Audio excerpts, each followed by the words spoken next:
Adjustment for the County of Brant on September 18th, 2025. Good evening, members of the committee, applicants, agents, staff, and members of the public. I will now call the Committee of Adjustment meeting for September 18th, 2025 to order. This meeting is being held virtually, and we will have some of our applicants online, but no committee members. This meeting is held in accordance with the provision of the Planning Act, which requires notice of the public information meeting and the public notice sign to be posted. The purpose of this meeting is to discuss minor variance and consent applications and provide those in attendance the opportunity to provide feedback. A copy of the meeting agenda with all related materials is available on the County of Brant website. Once the presentations, public hearing, and question period are complete for each item, if the committee deems it appropriate, they will make a decision which is final following the 20-day appeal period. The order of delegations are as follows: the planning staff report and recommendations, applicant and agent presentation, questions and discussion, public comments, further questions of clarification, and the decision. So we'll now start with item 1 on our agenda, attendance. Please indicate committee members by stating present if you are in attendance. Mary Jane Brown, present. Harry Emmett. Present. Bob Hamilton. Present. Jane Panag. Present. So we'll note that Rebecca Smith, Steve Schmidt, and John Vamos are absent for this meeting. We'll now move to item 2, approval of the agenda. Do any members have items to be added to the agenda? There are none. May I request a mover and a seconder to approve the agenda? Member Emmett, do we have Member Hamilton? Can I please have your motion? It's moved by myself, seconded by Member Hamilton, that the agenda for the County of Brant Committee of Adjustment meeting of September 18, 2025 be approved. Thank you. Members, please indicate if you are in favor of this motion, starting with Member Emmett. Yes. Member Hamilton. Yes. Member Panay. Yes. And Brown, yes. The motion to approve the agenda for September 18th, 25 has carried. The agenda will move forward as is. Item 3, the declaration of pecuniary interest. Are there any members who would like to declare a conflict of interest for any items on the agenda this evening? Member Emmett, so noted. Please indicate what item is your conflict and step aside. Item 5.8, B15, 25 LG, the Paris Plains Road. So item 5.8. Thank you. We'll now move to item 4, adoption of the minutes from the previous meetings of July 17th, 2025. Do the committee members have any errors or omissions to note? No. May I have a mover and a seconder to approve the minutes of July 17th? Member Panag, a seconder. Member Emmett. Can I please have your motion, Member Panag? I'd like to make a motion that by myself and seconded by Member Emmett, that the minutes of July 17, 2025 meeting of the Committee of Adjustment be approved as printed. Thank you for the motion. Members, please indicate if you are in favor of this motion, starting with Member Emmett. Yes. Member Hamilton? Yes. Member Panag? Yes. And Brown, yes. The motion to adopt the minutes from July 17th has carried. The minutes are now in record. We'll now move to item 5.1, the first application on our agenda for application B20-25-RF, and I'll turn it over to staff for the presentation of the report and recommendation.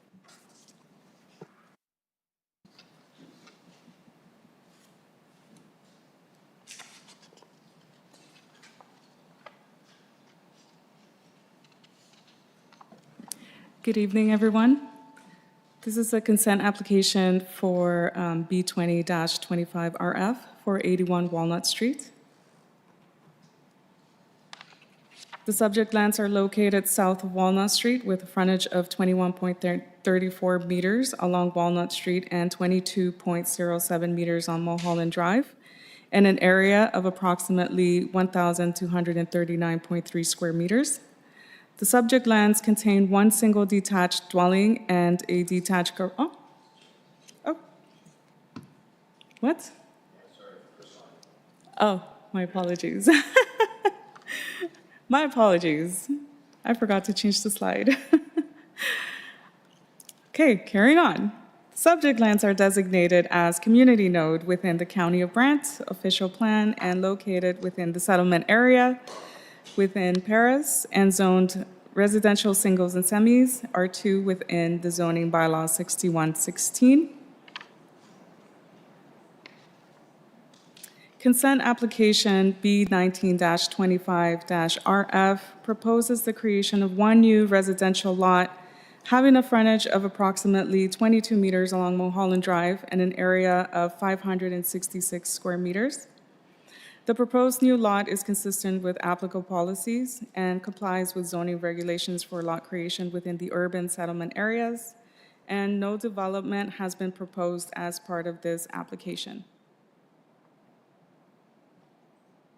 Before I go over the next slide, I'd like to acknowledge a minor error in the report. Under the official plan section, it mentions that 2 new residential lots were going to be created when it should actually refer to 1 creation lot. In walking through the next points, I'd like to just bring up your attention that municipal servicing are not presently available on Mulholland Drive frontage, but the county will work towards extending in 2027-2028, pending approval of the severance. A holding provision will be applied to the severed parcel until servicing is available. The detached garage that is presently there will be removed, and I believe the small shed that was there pictured in the previous slide has also been removed. Any accessory structures proposed in the future will be subject to future minor variance applications, and any future development subject to zoning compliance review through the permit process.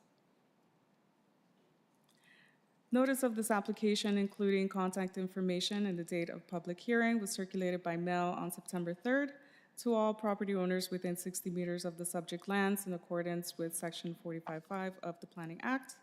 Site visit was conducted on August 13th, 2025, and the public notice sign was posted on the property on August 27th. No public comments were received as part of this application. And if anyone has any questions, I'm happy to answer them. Thank you. Thank you, Roxana, for the presentation. Do committee members have any questions or comments to staff? Member Hamilton? Through the chair to staff, I've got one quick question on, we had nothing from the environmental planning part about the trees that are currently on that thing. There's a very large, I think it's a walnut tree, and there's another smaller tree that looks like it would be right in the way of that, but there's nothing there for replacement of those trees stated here, whereas an application a little later on Laurel Street specified. So I'm just looking for some consistency in the thing. So I'm just wondering if we can add that to it or not, and just what your thoughts were. Through the chair to the committee member, yes, you're certainly correct. At this time, the application was for severance, and therefore the tree hasn't been reviewed as of now. But I do agree that we could add, if you would like to add that condition in there. Okay, thank you. Any other comments, questions from committee members? Before we go further, I just have a question. So all along Mulholland, there are currently no municipal services to any of the existing houses? Through the chair, yes, that is correct. There is no municipal servicing right now, but if the application is approved, then the county will work towards extending servicing there, perhaps between 2027 and 2028. So the existing houses have wells and septics. It's a municipal servicing, so there's no well and septic. I thought you said the completion of municipal servicing along Mulholland. So there are some services, and the completion is just to the proposed lot.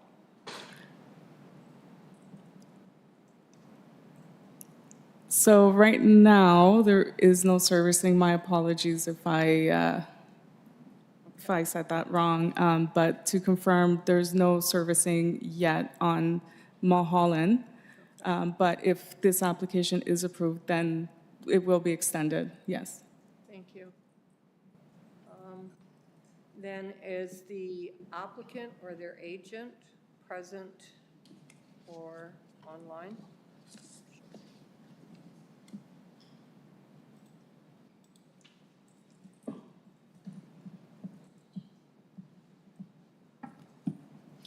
Good evening, Chair and members of committee. My name is Ruchika Angrish from the Angrish Group. I am representing on behalf of the owners of 81 Walnut Street. I believe the planner has done a great job in explaining the application. It is for severance of one single residential lot. As mentioned, there are no currently services along there are services along Walnut Street, so the existing house does have municipal services. However, through discussions with county staff, there are planned extension of services on where the severed lot will be. And hence, there's a holding provision that is being proposed with respect to the services being extended in a timely manner before a building permit can be applied for. We have read staff report and the conditions of approval, and there is one condition that I would like the committee to reconsider. It's condition number 9, which requests a $600 firefighting fee, which is normally applied to private serviced areas. So I'm requesting that the committee reconsider that condition in the light of there's a holding provision, the services will be extended. We cannot apply for building permits on private services. Other than that, I'm happy to answer any questions you may have. Thank you. Do committee members have questions? Member Hamilton, please go ahead. Through the chair to the applicant. So you're saying, will there be water as well on Mulholland? Because right now they're stating they're just going to put water lines for the houses and the sewers, or I'm assuming. So with that, will the fire hydrants be incorporated? Through the chair, that's a capital project, and I believe if Dan can help answer if there's any information. Our understanding is that the county will undertake the capital project to extend the services. Through you, Madam Chair, I don't have much additional information to add other than the comments through our Operations Division did confirm the intent to extend services along this stretch of Mulholland, and they did provide anticipated timing. Okay, through second question of that, either to staff or the applicant, is there currently there's no water hydrants on Mulholland? Through the chair, that's correct, because there's no municipal water available. On either end of it, where it goes up the hill or any of that? Through the chair, I cannot confirm that. I guess that's why I think if that $600 firefighting fee is in there, it can be, until we know for sure, deferring it or approving it, I guess, would be two options. Yeah, just to touch on that one, I can confirm that the $600 rural firefighting fee condition should be removed. Okay. Thank you. Any other comments to the agent? From committee members? No? We'll now open the public portion of this meeting. Are there any registered delegates to speak to this application? Are there any members of the public who wish to speak to this application for 81 Walnut Street? Oh, there is someone. Please, can I have your name, and can you please come to the podium?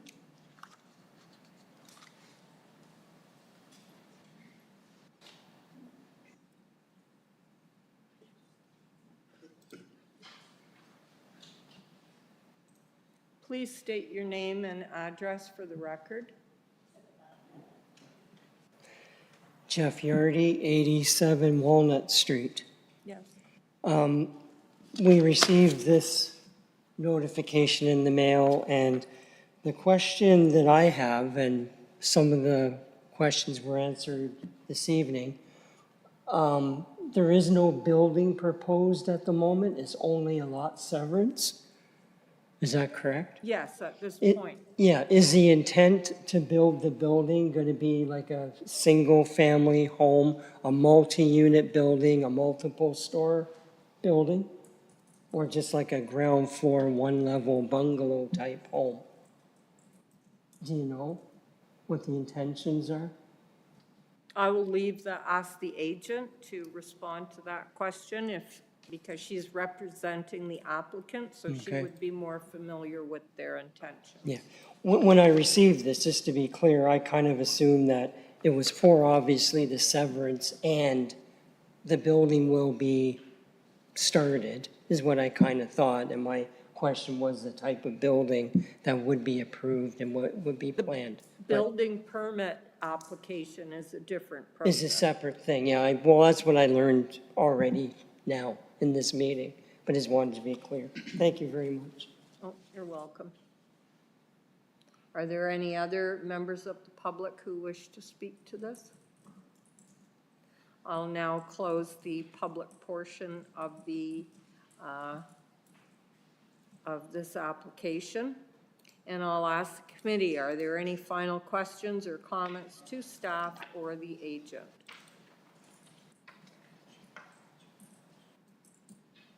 And since it appears there are none, I'll request a motion from committee member.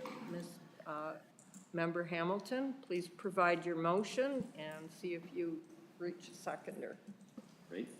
I move that we accept B 20-25RF with the amended conditions of removing number 9 and adding something with the trees in there, just to specify, because with the conditions that are there, because it meets the official plan and the zoning bylaws. Thank you. Is there a seconder? Member Panag. I'll now call the vote, starting with Member Emmett, Yes. Member Hamilton, Yes. Member Panag, Yes. and Member Brown. Yes, the motion to approve application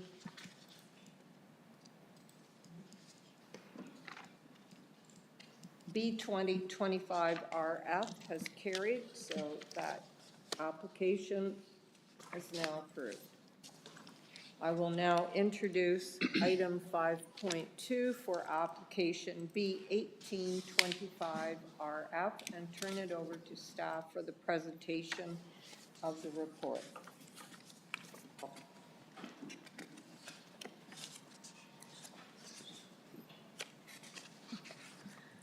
This is consent application for B 1825RF for 1823 Colborne Street East. Subject lands are located south of Colborne Street East with a frontage of 219 meters along Colborne Street and an area of approximately 90.8 hectares. The subject lands contain one existing single detached dwelling and 4 farm-related buildings. There are two existing accesses on the subject property located along Colborne Street East, as well as one access on White Swan Road. The surrounding land uses include farm-related uses and natural heritage. The subject lands are designated, as agriculture and natural heritage system within the County of Brant official plan, and located outside of a settlement area and zoned as agricultural and natural heritage within the zoning bylaw 6116. Application B18-25-RF proposes to create two agricultural lots, with the severed lot having a frontage of approximately 197 meters along White Swan Road and an area of 49 hectares, and the retained lot having a frontage of approximately 219 meters along Colborne Street East and an area of 42 hectares. The lands will remain agricultural and will continue to be farmed. Both the retained and severed lots are appropriate size and can support uses which are consistent with the zoning. The proposal will protect and preserve the natural heritage features on the property, and no development has been proposed as part of this application. Through the circulation and commenting agencies and review of this application, it's been determined that the proposed agricultural lots will continue to be farmed and meet the minimum lot area of 40 hectares while still providing sufficient farmable land that is comparable in size to other farm parcels in the area. The proposed severed lot line takes into consideration the required buffers and setbacks from existing natural heritage features, while allowing adequate access to the farmable lands and farm equipment. The natural heritage features will be consolidated within the severed and the retained parcels. As you can see, the little yellow circles just popped up when I changed the slide. That just represents where the farm buildings are. And there's also a little square that popped up that represents the existing dwelling in red at the northwest portion of the property. The farm-related buildings will continue their agricultural use and are considered legal non-complying. The retained parcel will keep the two existing accesses, one on Colborne Street, which is shared with the neighboring property to the west, and one on White Swan Road. The proposed severed parcel will have access from White Swan Road, and if it needs to use the shared access on Colborne Street, an easement or access agreement might be required, and this has been added as part of a condition. Any future development subject to zoning compliance review through the building permit process. Notice of this application, including contact information and the date of public hearing, was circulated by mail on September 3rd to all the property owners within 60 meters of the subject lands in accordance with Section 45.5 of the Planning Act. Site visit was conducted on August 13th, and a public notice was posted on the property August 27th. No public comments were received. However, one inquiry was made by an abutting neighbor just seeking clarification on the application. Their questions were addressed, and no further concerns or follow-up inquiries have been received. Thank you so much, and I'm happy to take any questions. Thank you, Roxana, for the presentation. Do committee members have any questions or comments to staff? Member Hamilton, please go ahead. Through the chair to staff, we had an amendment to this one that come in this afternoon. And can you point out which one that is? Yes, so we were amending the conditions to include potable water. Through the chair, my apologies. All right, thank you. Follow-up, which condition is that was added? 3. I didn't have time. It's number I 3. believe that was number 3. Oh, okay, Yeah. okay. Thank you. Any other comments, questions from Member Emmett? Please go ahead. The diagram that we were circulated shows the lot line as a straight line, but I noticed on the screen that the proposed lot line had a jog in it. Through the chair to committee member, yes, that is correct. Our apologies, that's part of our GIS system. GIS wasn't able to correctly draw the line, and it's more for diagram purposes. But the other two pictures that are in the slides afterwards are the correct, The ones that are on the line screen are the adjustment. right ones. yes. Thank you. Any other comments, questions? I have a question regarding the entrance on Colburn Street. Is that shared with the neighbor, Hickory View Farm, I believe it was? Yes, Madam Chair, yes, that is correct. It is shared with the abutting neighbor. So then, does the lot line go through the middle of that driveway, or is there a requirement? Like, who owns that land then? Through Madam Chair, so the shared axis is the Colborne axis that is northwest of the property. And the other axis that on White Swan Road is currently not shared right now. But when the lot line, or when it is severed, we're still uncertain if it will require shared access for the severed parcel as well. And that's why we included that condition, to include that just in case. As of right now, it's uncertain if it will be shared or not. And then, I may as well get my questions out of the way. On page 8, it's noted that only 11 hectares of the retained parcel, because there's so much natural vegetation there, is farmable.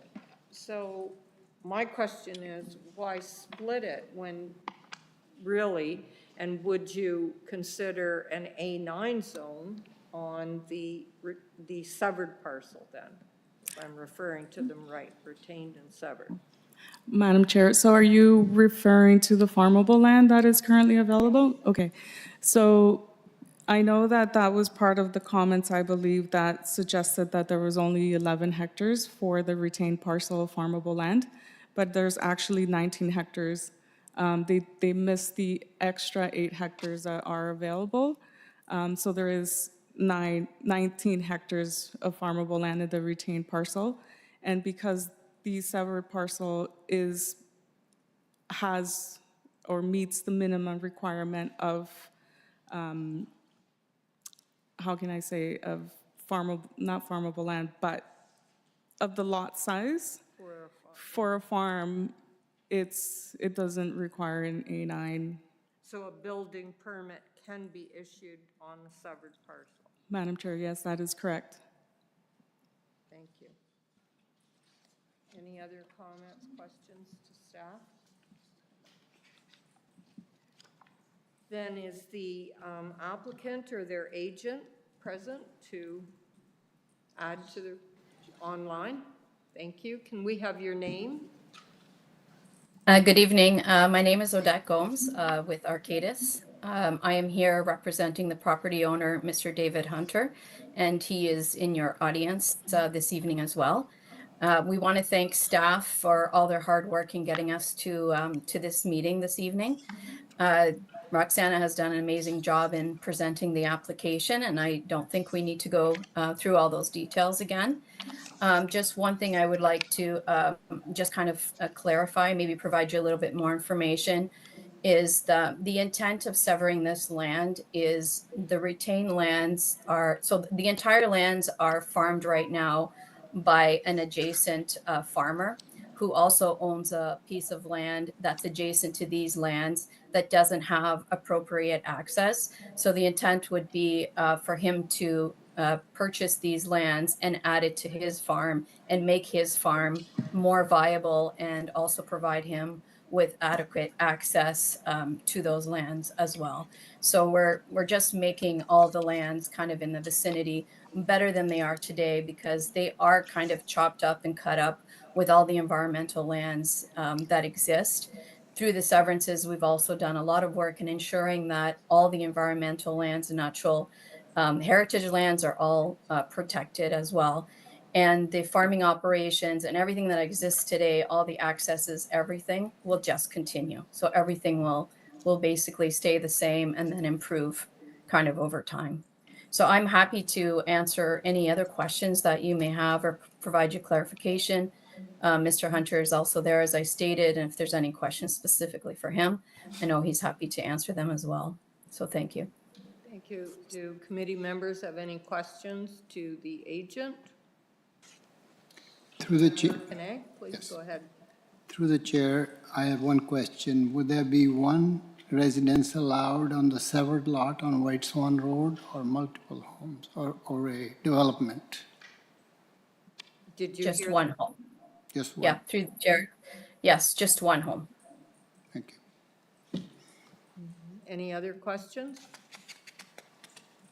No, we will, since there's no further questions for the applicant or their agent, I'll open the public portion of this application. Are there any public delegates registered? And no one in chambers?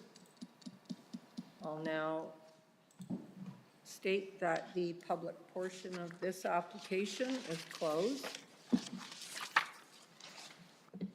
Are there any final questions or comments from committee members on this application to either staff or the agent? No, since there are none, I will now request a motion from the committee. Member Emmett, please go ahead with your motion. Moved by myself and seeking a seconder that application B1825RF be approved as it meets the standards for the committees. Thank you. Is there a seconder? Member Panay. I'll now call the vote, starting with Member Emmett. Please. Yes. Member Hamilton? Yes. Member Panay? Brown? Yes. The motion to approve application B1825RF has carried. It's now been approved, that application. Thank you.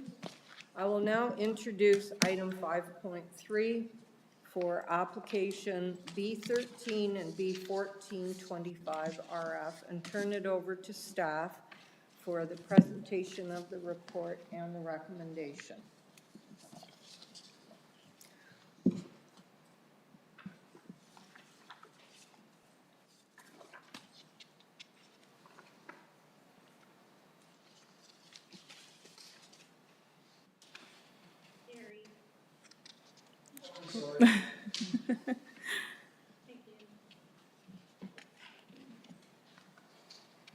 This is consent application B13 and B14-25-RF for concession 7, part lot 5.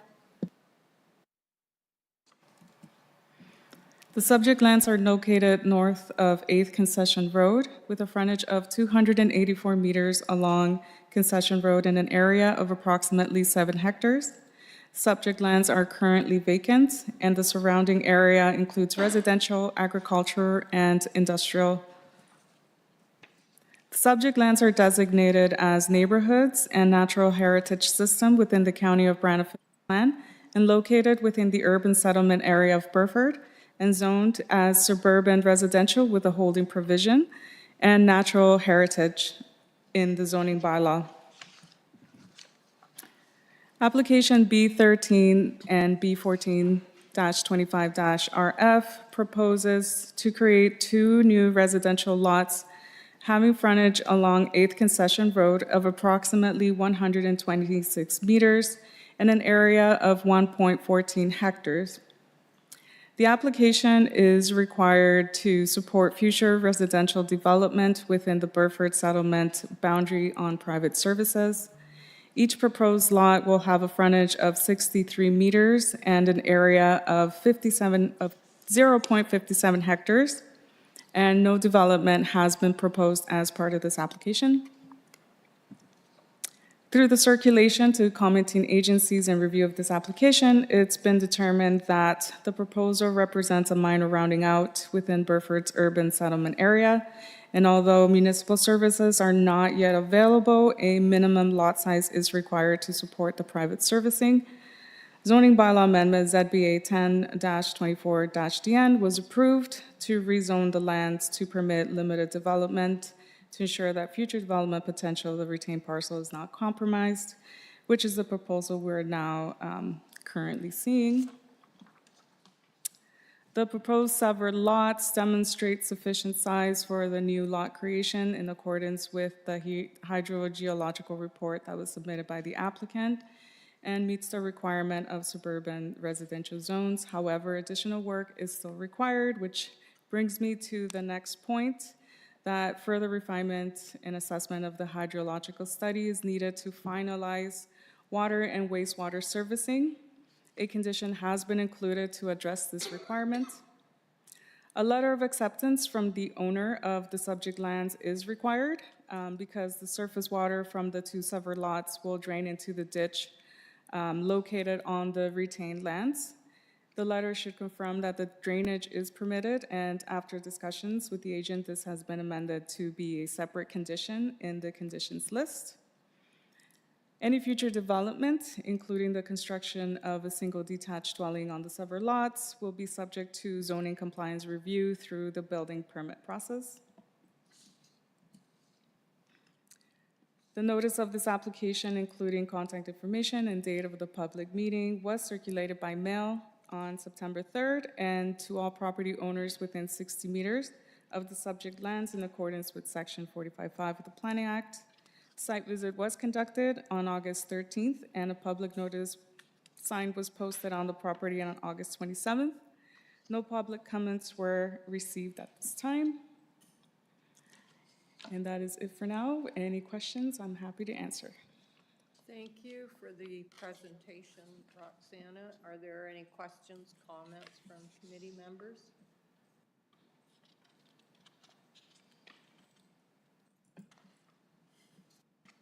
None? Is the agent or applicant present? Laura?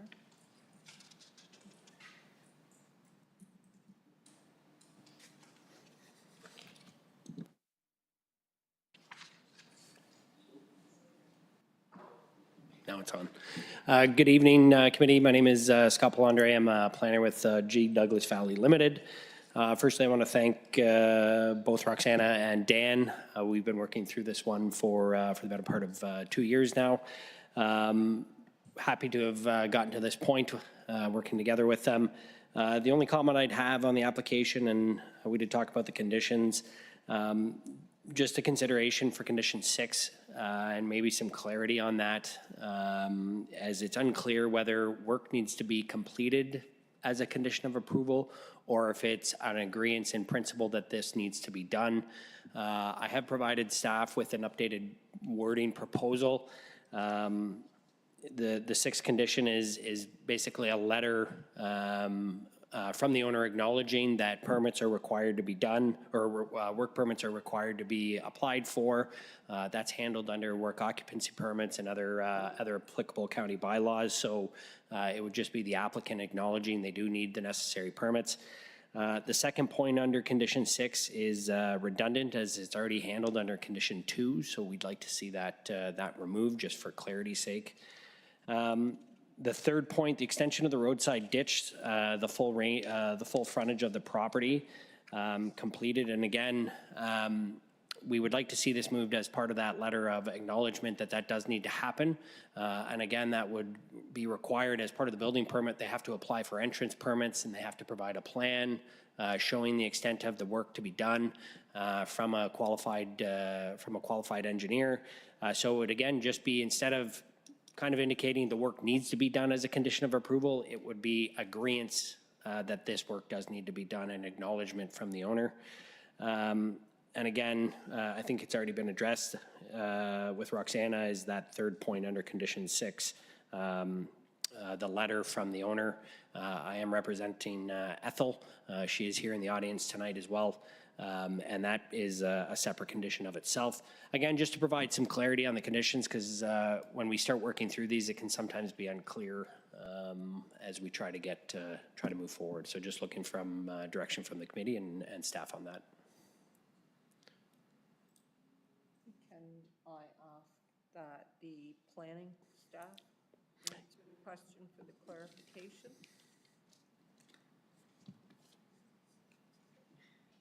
To jump in. Through the chair to the agent. So we did amend that last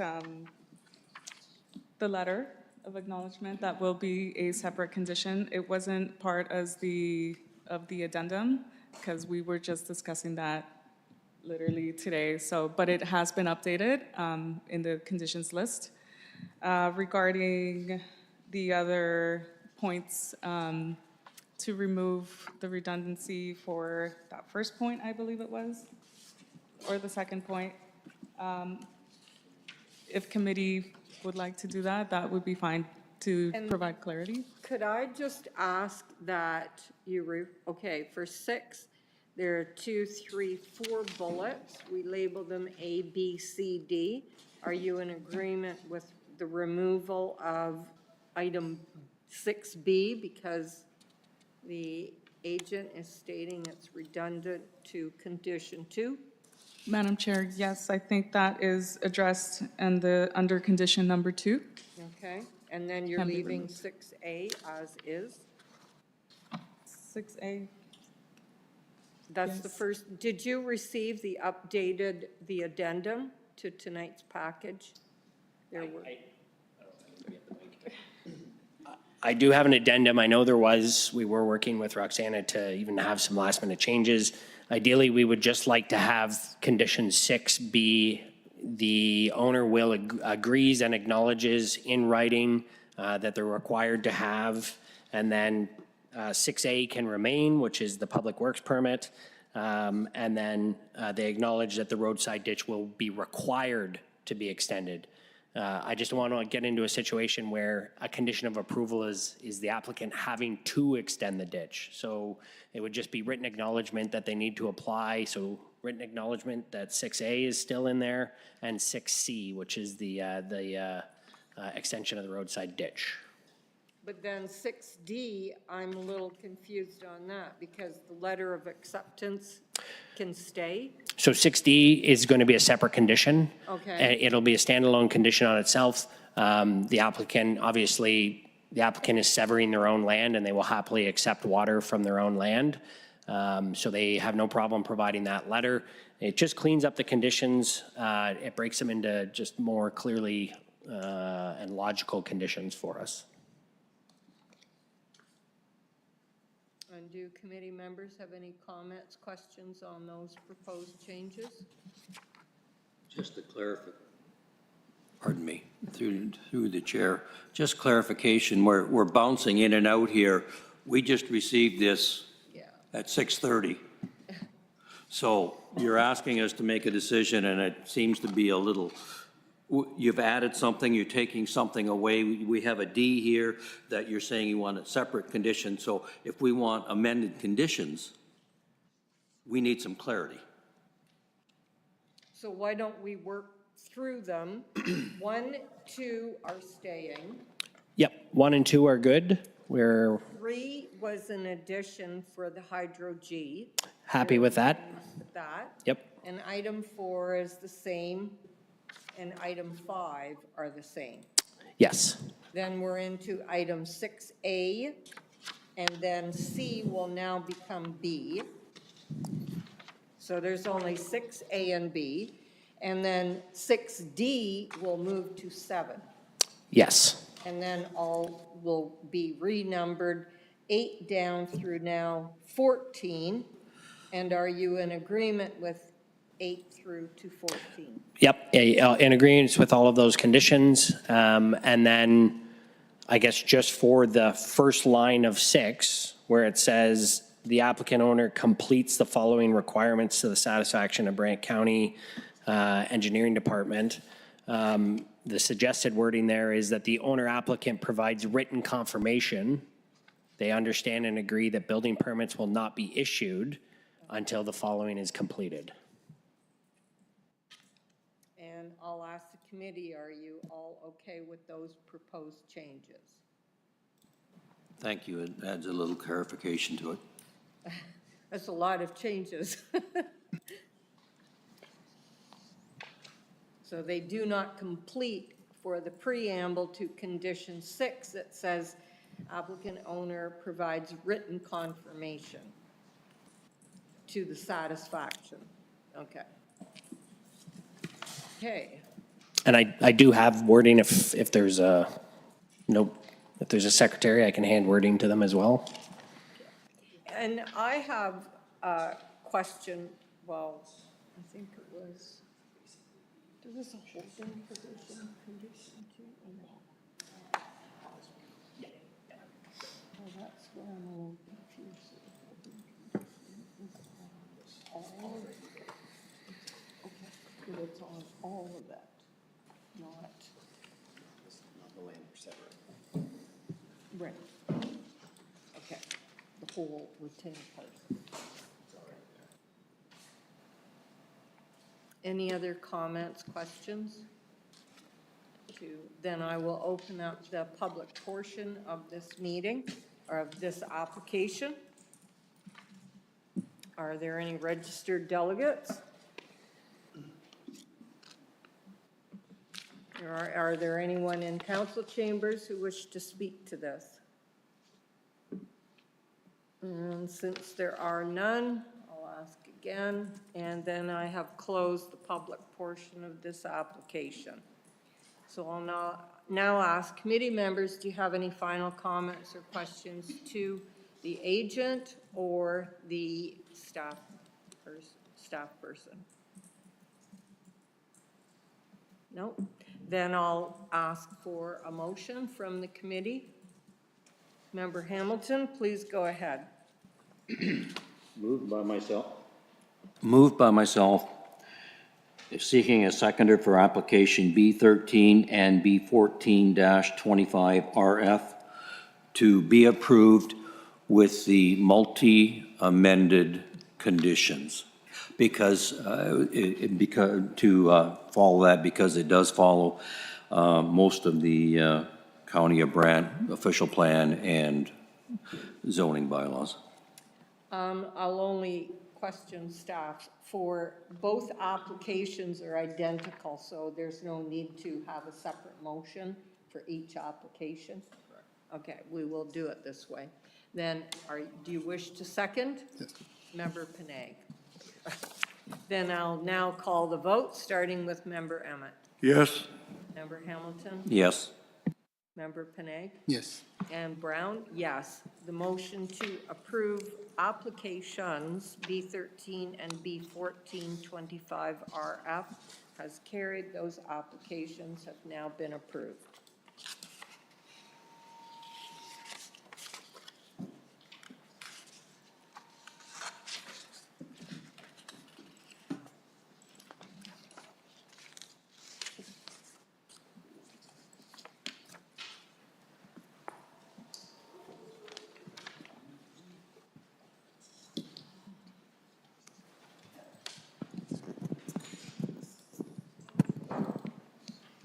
I will now introduce item 5.4 for application B21-25-RF and turn it over to staff for the presentation of the report. This is a consent application for B21-25-RF for 9 Johnson Street.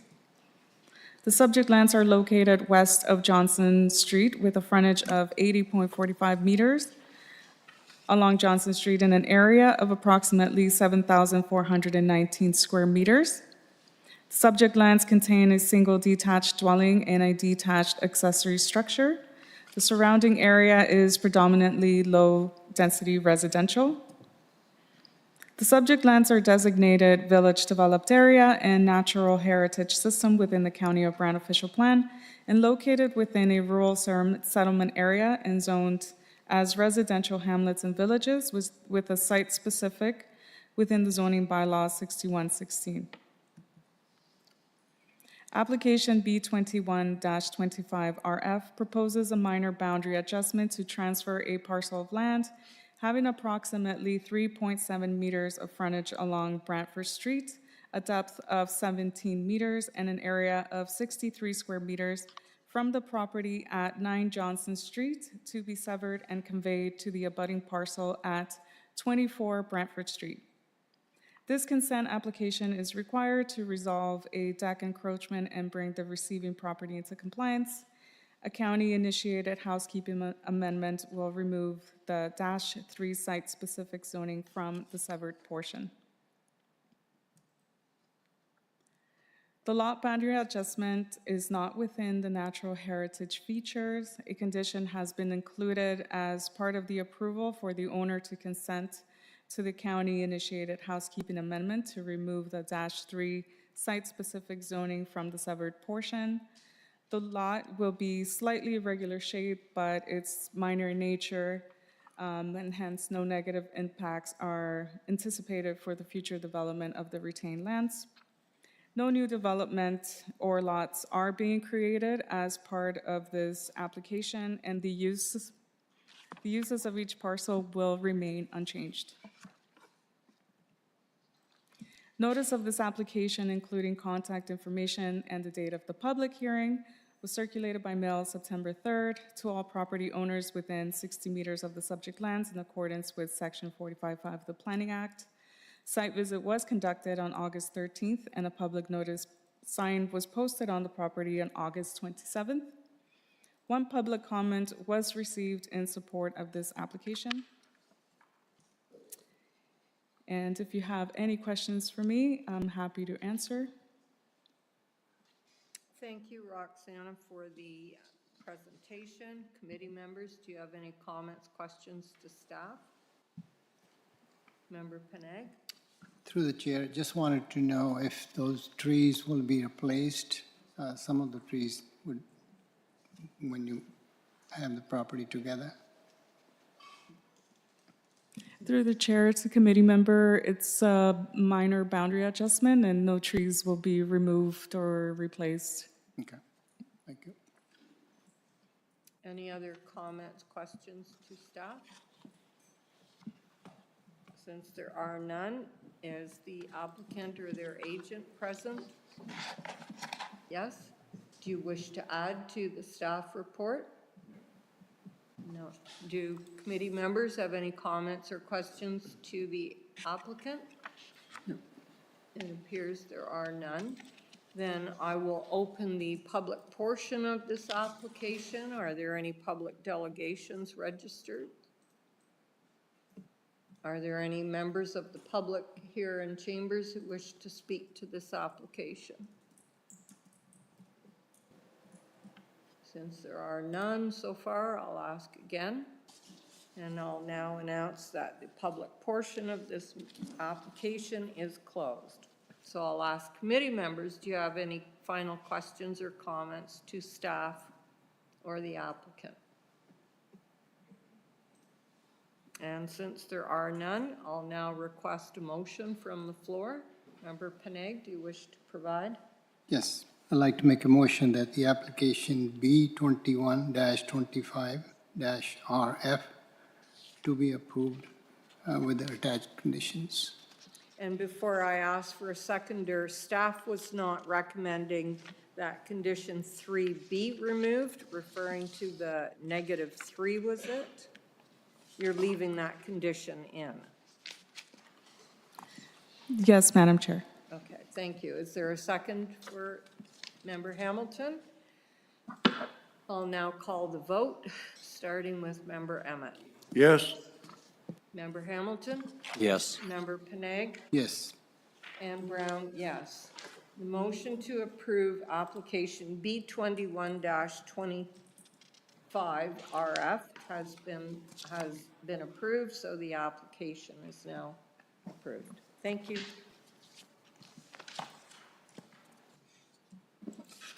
I will now introduce item 5.5 for application B19 and A12-25-RF and turn it over to staff for the presentation of the report.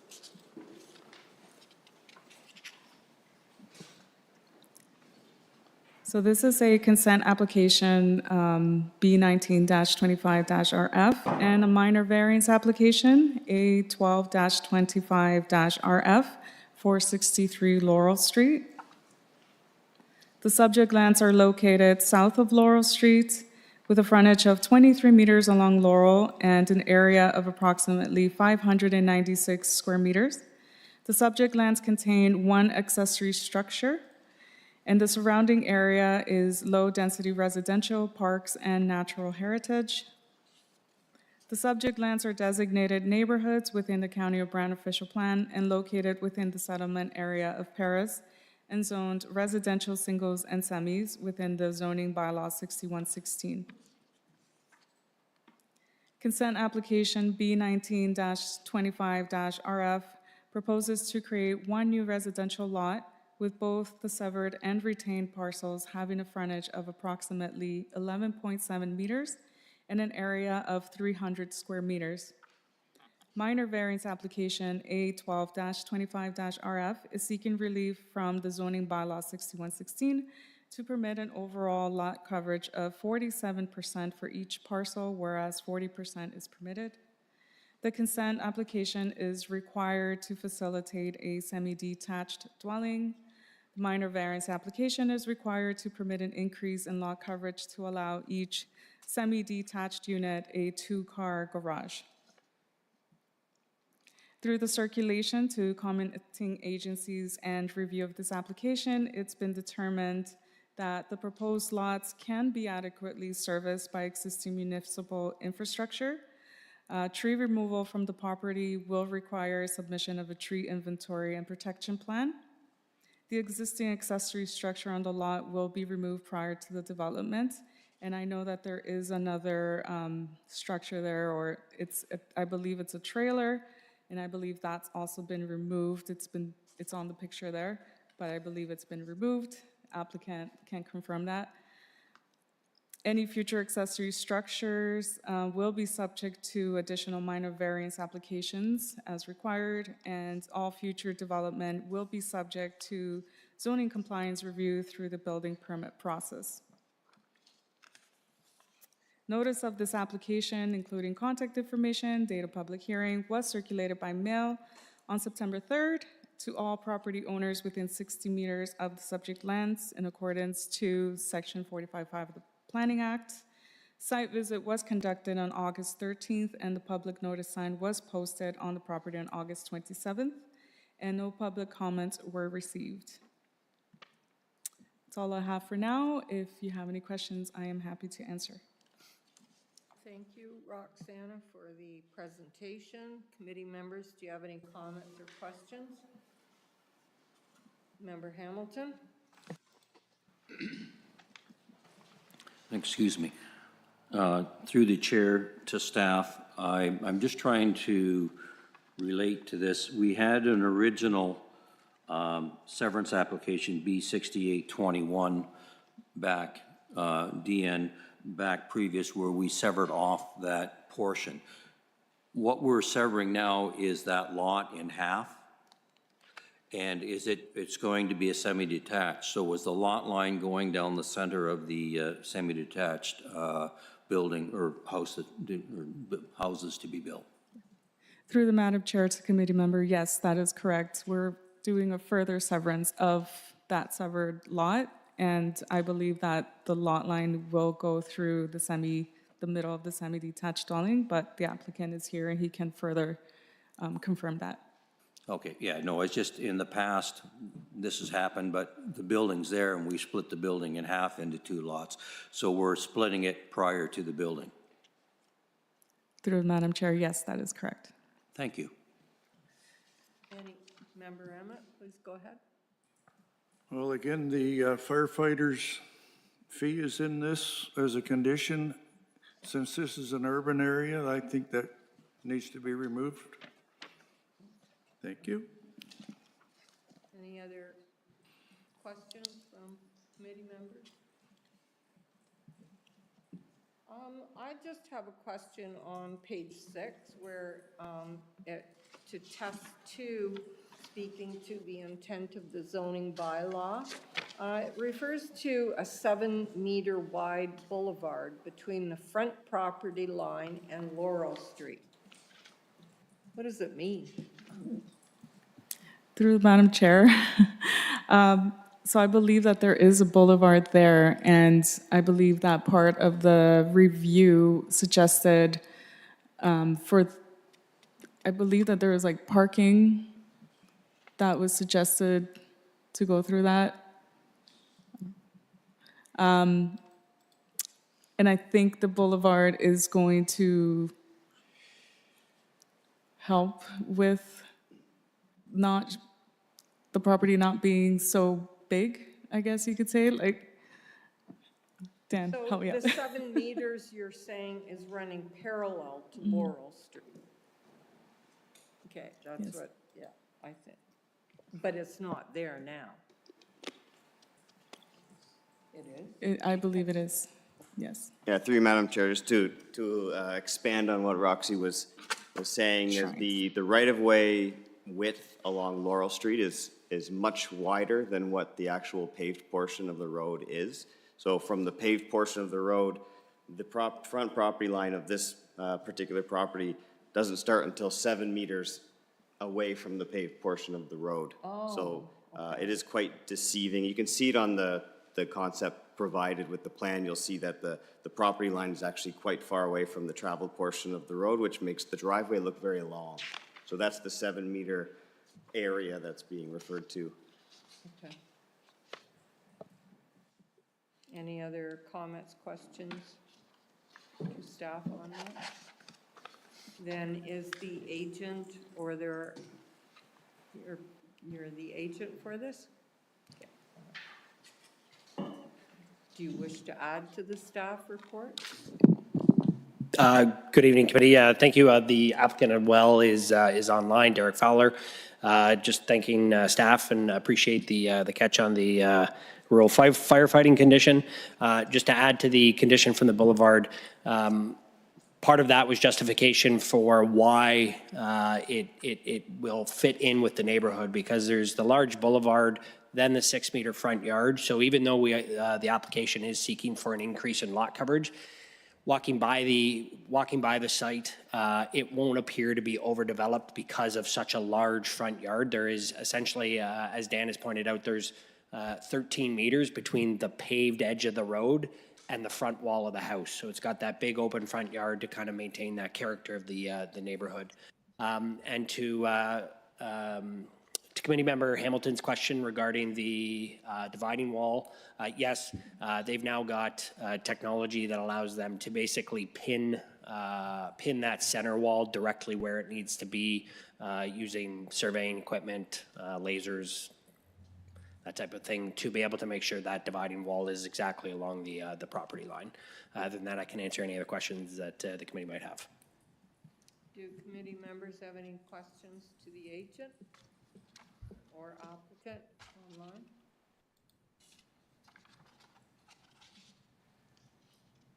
There are none. Then I'll open the public portion of this application.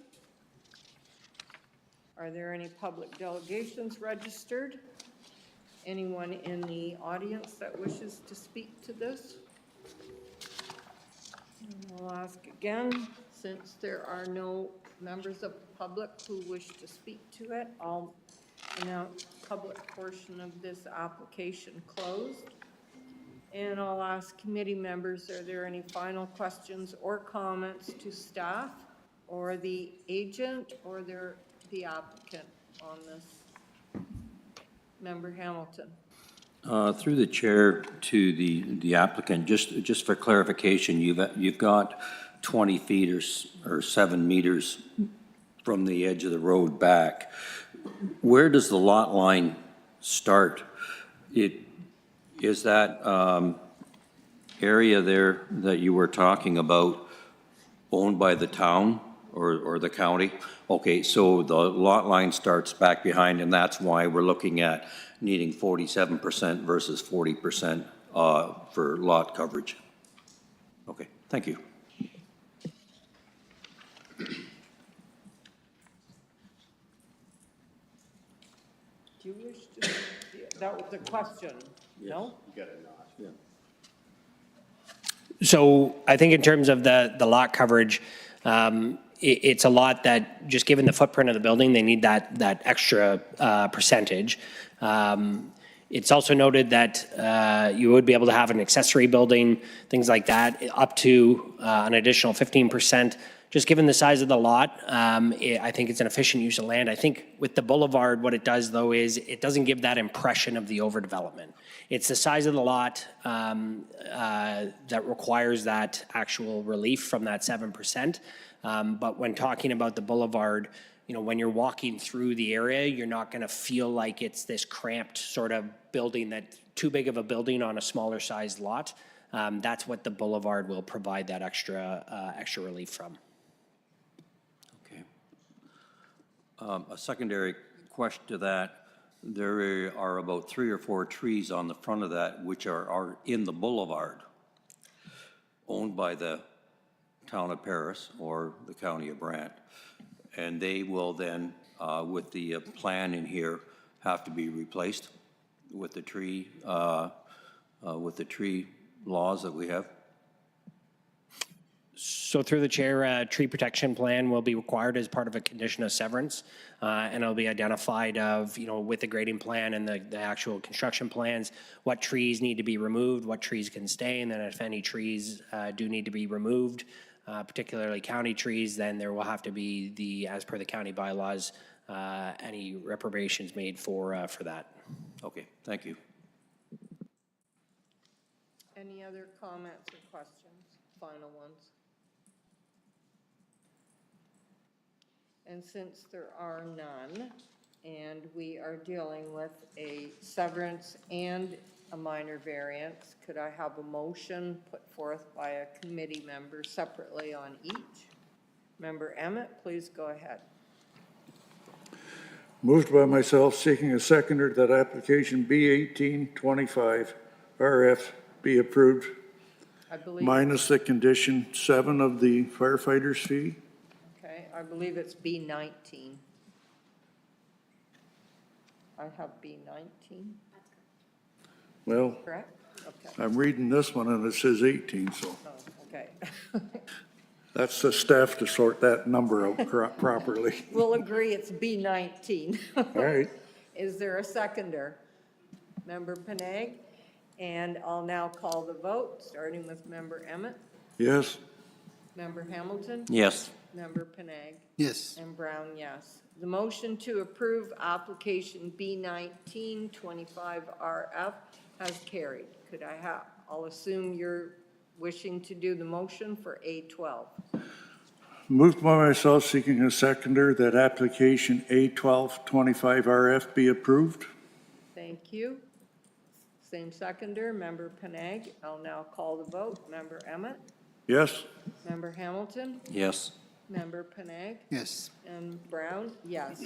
The motion to approve application A1225RF has carried. That application has now moved forward.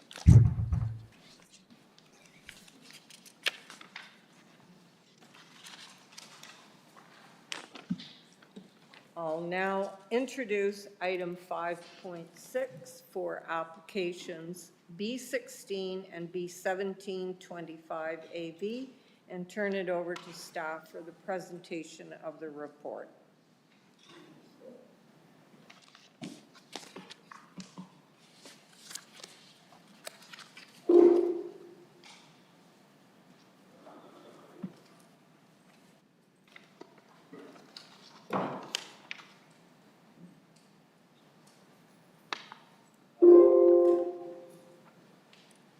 Sounds like horns honking.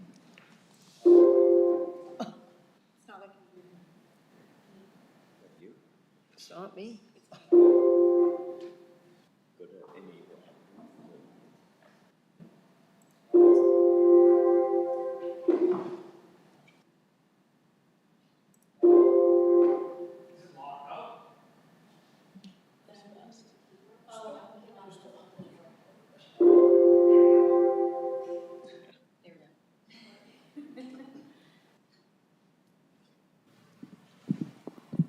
Good evening. I'm presenting consent application B16 and B1725AV for the property at 355 Harley Road, submitted by Kaila Delay on behalf of the owner. This application proposes a minor boundary adjustment and a surplus farm dwelling severance. Staff are recommending approval of both applications. The subject lands are located on the south side of Harley Road, north of 11th Concession Road, and east of Muir Road South in the former township of Berford. It is situated outside of any designated settlement area. The surrounding area is predominantly agricultural to the north, east, and south, with a mix of agricultural and residential uses to the west. The land has an area of approximately 5.6 hectares with about 30 meters of frontage along Harley Road. The property is L-shaped and contains a single detached dwelling, a garage, and a storage, and the other portion is in active agricultural use. A watercourse traverses the site, and the lands are privately serviced by a well and septic system. The subject property is designated agriculture in the County of Brant official plan and is zoned agriculture and natural heritage under the zoning bylaw. Application B1725AV proposes to sever the existing dwelling as surplus to the farming operation resulting from farm consolidation.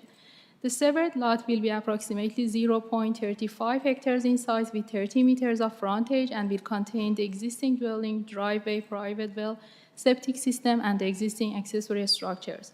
The retained parcel, about 5.3 hectares, will remain in agricultural use and is intended to be consolidated with the abutting 25-hectare farm parcel at 361 Harley Road, creating a larger 30.2-hectare agricultural operation. The benefiting parcel at 361 Harley Road under the same ownership has 344 meters of frontage and an area of 25 hectares. It is actively farmed, contains one detached dwelling and several agricultural buildings, but no livestock operation. The parcel is rectangular in shape with a watercourse running east to west through the middle of the property. The proposed severed parcel is 0.35 hectares in size, which is below the 0.4 hectare minimum lot size required by the official plan. In addition, one of the existing accessory structure does not comply with the zoning bylaw as it provides an interior side yard setback of only 0.38 to 0.44 meters, whereas a minimum of 3 meters is required. To address the undersized severed lot and correct the setback deficiencies, application B1625AV proposes to transfer 500 square meters or 0.05 hectares from the abutting farm parcel at 361 Harley Road to the subject land. This adjustment will increase the severed lot to 0.4 hectares, thereby meeting the minimum lot size requirement of official plan for surplus farm dwelling. It will also resolve the garage interior side yard setback deficiencies by increasing the setback from 0.39 meters to 7 meters, bringing the structures into full compliance with the zoning bylaw. In reviewing these applications, staff considered several factors, including the proposed severance meets the definition of a surplus farm dwelling under the provincial planning statement as a result of farm consolidation. The concurrent boundary adjustment ensures that the severed lot meets the minimum lot size required by the official plan, and it also corrects the garage side yard setback deficiencies. The retained 5.3 hectare parcel will be merged with the abutting 25 hectare farm, creating a 30.2 hectare contiguous agricultural operation that supports the long-term viability of farmland. The applications are consistent with the PPS 2024, conform to the county official plan, and comply with the intent of the zoning bylaw.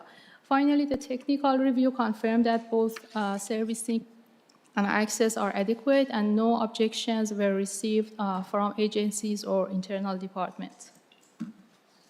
A public notice was circulated by mail on September 3 to all property owners within 60 meters of the subject lands. A site visit was conducted on August 21, and the public notice sign was posted on September 2. As of today, no public comments or objections have been received.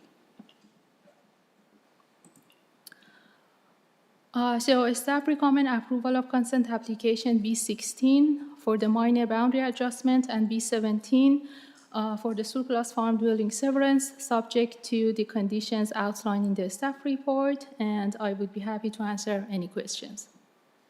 Thank you, Afsoon, for the presentation. Committee members, do you have any questions or comments to staff on this?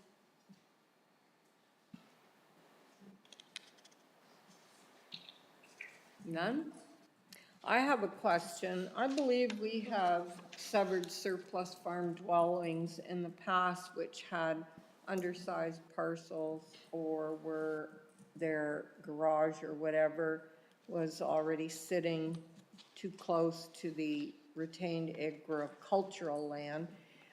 Why is this being handled with minor boundary adjustment instead of a minor variance?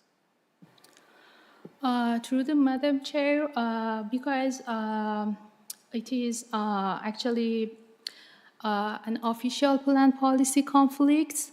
So the official plan requires a minimum of 0.4 hectare lot size for the surplus farm dwelling lot. So it cannot be solved through a minor variance as it is not just a zoning provision. So it is an official plan policy conflict. Then I'll comment to the committee, we have done minor variances, have we not? That are larger than this. Yeah, but I think the reason they're doing it is to make the lot size fit within the program of the official plan of 0.04 hectares or 1 acre. That's why they're adding the land. It's not because of the line of the thing, or I could be wrong. Well, I understand that's the reasoning, and there was a change to the new official plan, but can it still not be handled that way? Because we have all kinds of applications that are a little short, and we just do it with a minor variance. Take, for example, the last one that was the lot coverage. To me, this is, in theory, somewhat similar. So why take a sliver of the agricultural land? See my point? And I don't think, have we ever done that in the past? Okay, I don't recall. I've been around a while. Through Madam Chair, I can provide a little bit more information. So the 0.4 hectare requirement is a minimum that is, as I've soon mentioned, is noted in our official plan. So that is our minimum standard, and that is the minimum that is required to be met. And we cannot seek a minor variance from an official plan requirement. When you asked your question originally, you mentioned the reduced setback to the existing garage building. So the lot line adjustment is, Member Hamilton had it corrected. The lot line adjustment is required to bring the property area being severed as part of the surplus to meet the minimum 0.4. The lot line adjustment also allows us to correct the deficiency there for that existing garage. So it's kind of a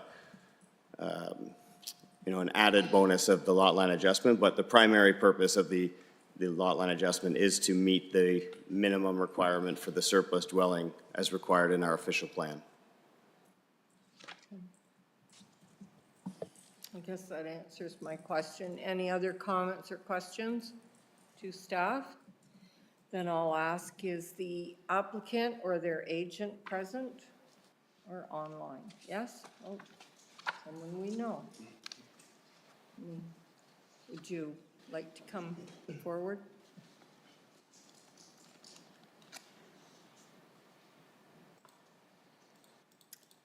Good evening, committee.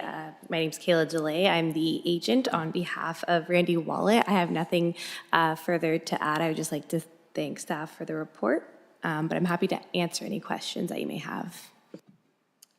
Do committee members have any? Member Hamilton, please go ahead. Through the staff to the applicant,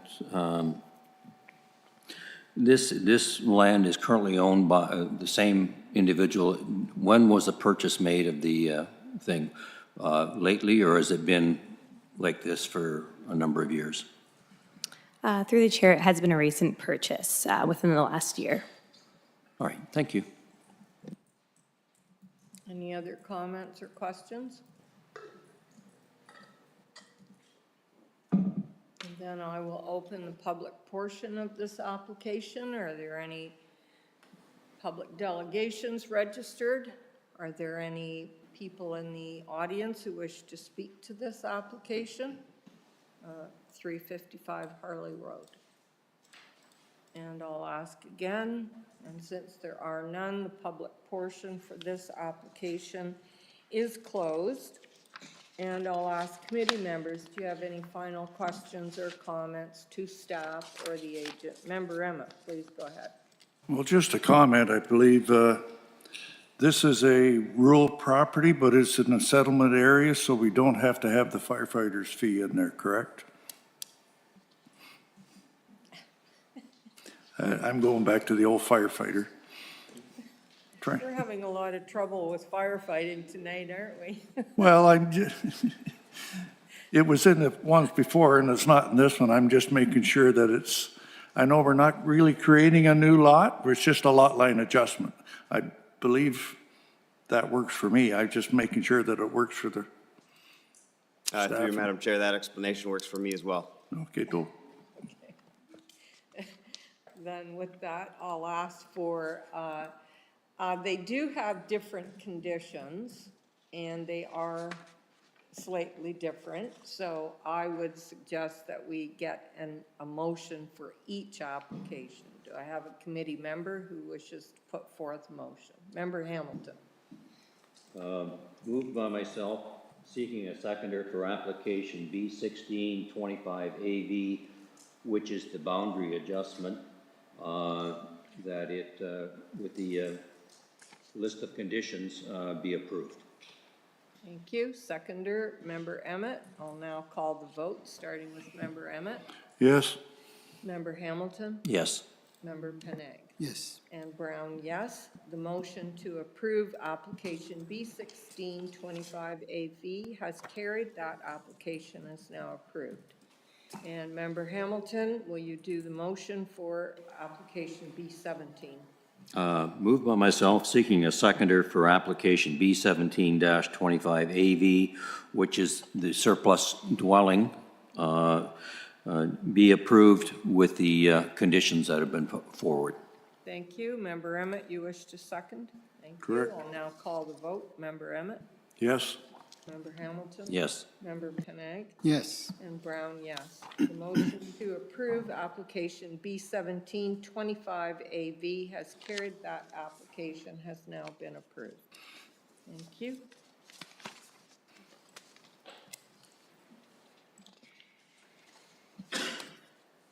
I will now introduce item 5.7 for application A1525AV and turn it over to staff for the presentation of the report.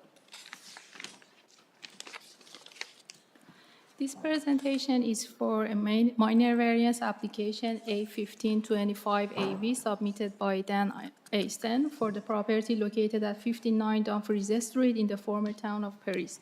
Planning staff are recommending approval of this application.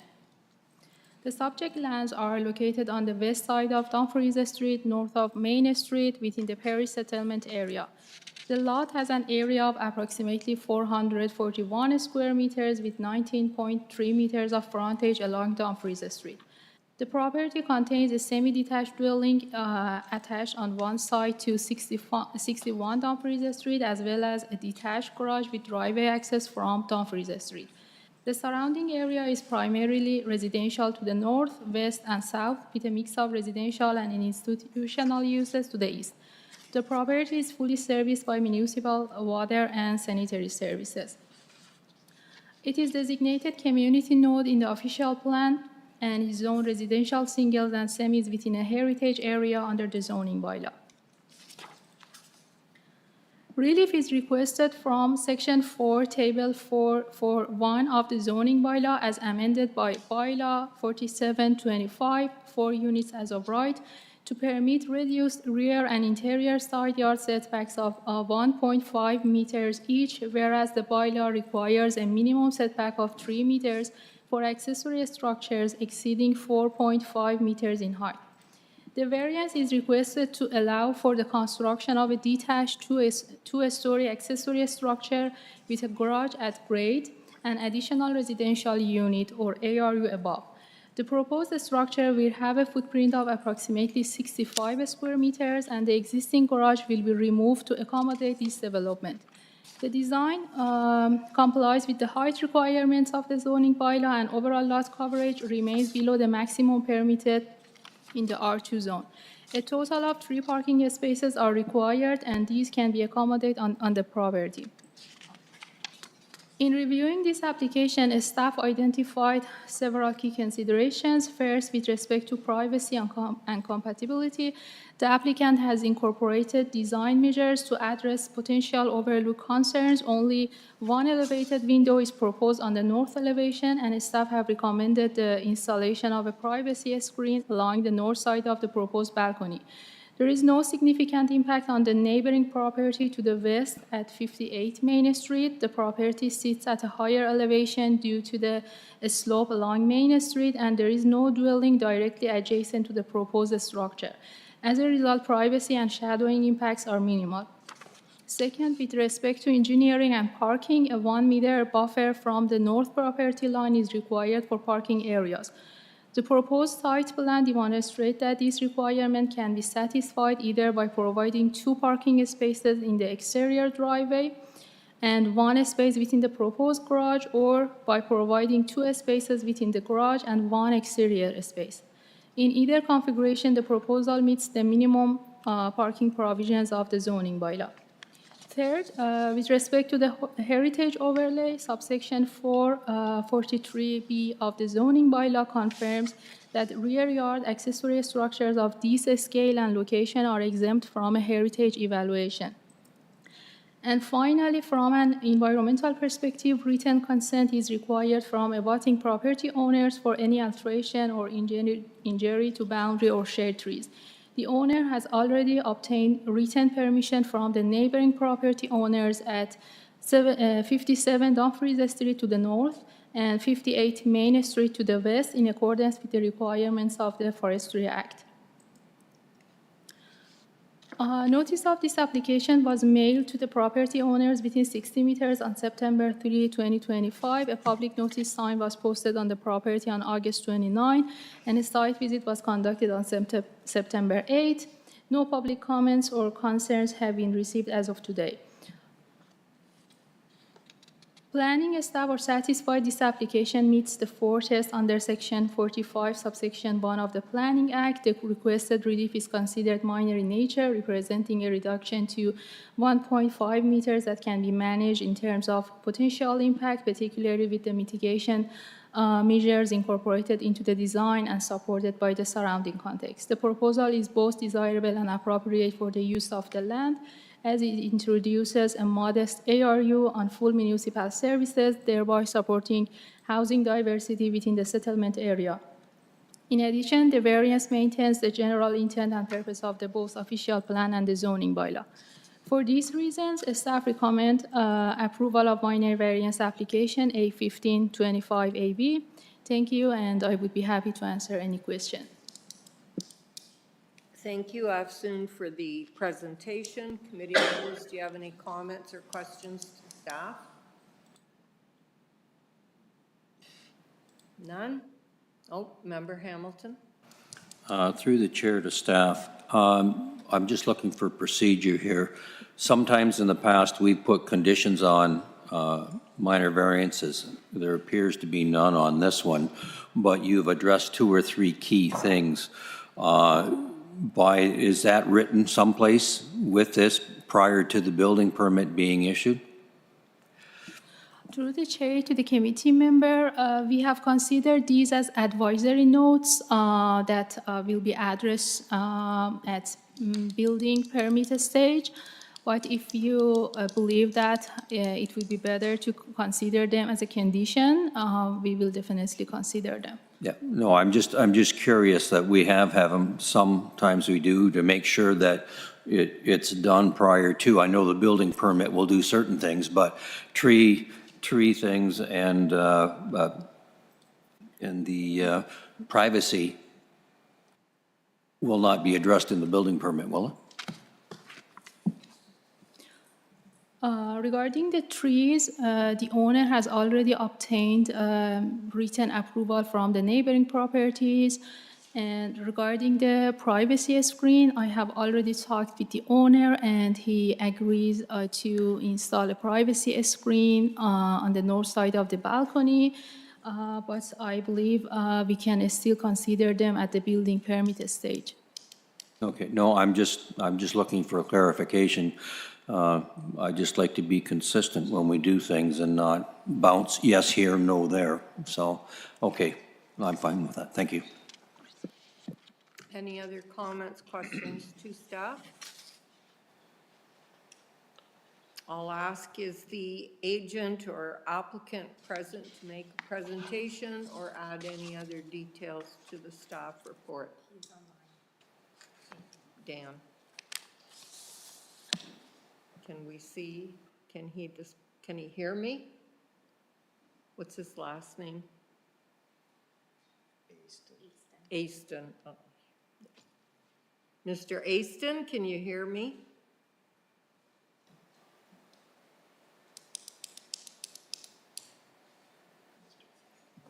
Is he the? Yeah, sorry. Can you hear me? Yes, are you Mr. Fowler? No, I'm Dan Aston. Okay, Dan Aston. Do you wish to add to the staff report? Nope, all good. I have nothing else to add. Do committee members have any questions for the applicant? There are no questions for you. Then I'll open the public portion of this meeting for 59 Dumfries Street. Is there anyone in the audience or online who wishes to speak to this application? There's no public delegations, and I'll ask a second time. The public portion for application A1525 AV is now closed. Then committee members, do you have a question? I'd like to make a You motion. would like to make a motion? Member Panag, can we have your motion? I'd like to make a motion that application A15-25-AV to be approved with the attached conditions. Because it's in keeping with the official plan? Yes. And do we have a seconder? Member Emmett? There are no conditions. Okay, There were none. thank you. Since it's a minor variance, do you feel it meets the 4 tests? So that would be the reasoning for it. Okay. Then, Member Emmett, you wish to second, and we'll start with the vote. And you're voting yes? Yes? Member Hamilton? Yes. Member Panag? Yes. And Brown, yes. The motion to approve application A1525AV has carried. That application is now approved. I will now introduce item 5.8 for application B1525LG and turn it over to staff for the presentation of the report. And we noted that Member Emmett has a conflict, so he has excused himself. Good evening. I'll be presenting consent application B1525LG submitted by MHBC Planning on behalf of Miller Paving, owners of the land located at 699 Paris Plains Church Road. This application proposes a lot line adjustment between 2 agricultural parcels. This is a unique proposal as one of the parcels contains a legal nonconforming use. Staff are recommending refusal of this consent application. The subject lands are located north of Paris Plains Church Road and east of Pinehurst Road within the geographic township of South Dumfries. The subject lands are a frontage of 1,314 meters along Paris Plains Church Road and an area of approximately 110.28 hectares. The lands are currently vacant and are an active agricultural farm that produces cash crops. The receiving lands at 705 Paris Plains Church Road contains the Paris Plains Cemetery. The lands are rectangular in shape with a frontage of approximately 90.35 meters along Paris Plains Church Road and an area of approximately 0.61 hectares. A concurrent zoning bylaw amendment application, ZBA 2523DM, has been submitted to rezone the subject lands at 699 Paris Plains Church Road from agriculture to resource extraction to permit a future aggregate extraction operation. The lands to be conveyed will remain as agriculture. The consent application B1525LG proposes a lot line adjustment with approximately 0.89 hectares to be severed from 699 Paris Plains Church Road and consolidated with 705 Paris Plains Church Road. No development is being proposed as part of this application. The existing farm access at 699 Paris Plains Church Road is proposed to be relocated to the west of 709 Paris Plains Church Road. The intent of the lot line adjustment is to increase the size of the receiving lands, which will create an additional buffer area between the proposed pit operation and the designated cultural heritage resources. The subject lands are designated as agriculture and natural heritage system within the County of Brant official plan. The application proposes a lot line adjustment for legal or technical reasons. Staff do not believe that enough information has been provided to demonstrate how the lot line adjustment is legal or technical. The official plan states that boundary adjustments will not be supported in the agricultural designation to prevent further fragmentation of the agricultural land base. The future aggregate operation at 699 Paris Plains Church Road is permitted as an interim use, with the intent being to rehabilitate the lands back to agriculture. The official plan has policies for conserving both significant cultural heritage resources and the agricultural system. It does not prioritize one over the other, and staff do not believe that this proposal demonstrates a balanced approach to address both priorities. Therefore, the proposal is not conforming to the policies of the County of Brant official plan, as it has not been demonstrated how the lot line adjustment is legal or technical. The boundary adjustment will result in the further fragmentation of the agricultural land base. The proposal does not provide a balanced approach to conserve cultural heritage resources and the agricultural system. The subject lands are zoned as agriculture and natural heritage. The lands to be transferred as part of the application are zoned as agriculture within the County of Brant zoning bylaw 6116. The benefiting lands at 705 Paris Plains Church Road are considered an existing lot of record and a legal non-complying use. Should the lot line adjustment be approved, the receiving lands would lose their legal non-conforming status, and the deficient lot area and frontage will need to be recognized through a separate Planning Act application. Therefore, the proposal does not conform to the policies of the County of Brant zoning bylaw 6116, as the benefiting lands are deficient in lot area and frontage for the agricultural zone. Some key considerations, as the application is seeking to ensure the long-term protection of the designated cultural heritage resources by establishing an additional land buffer outside the Aggregate Resources Act license area. Will staff recognize the value in the continued cultural heritage conservation? Further justification for the proposed lot line adjustment is required to support the conservation without hindering the agricultural uses of the surrounding lands. There are alternative ways to ensure the protection of cultural heritage resources that do not require the conveyance of land. Staff are satisfied with the setbacks and buffering that has been demonstrated as part of the aggregate operations, provincial licensing process under OREG 24497, and the concurrent zoning bylaw amendment application with the County of Brant.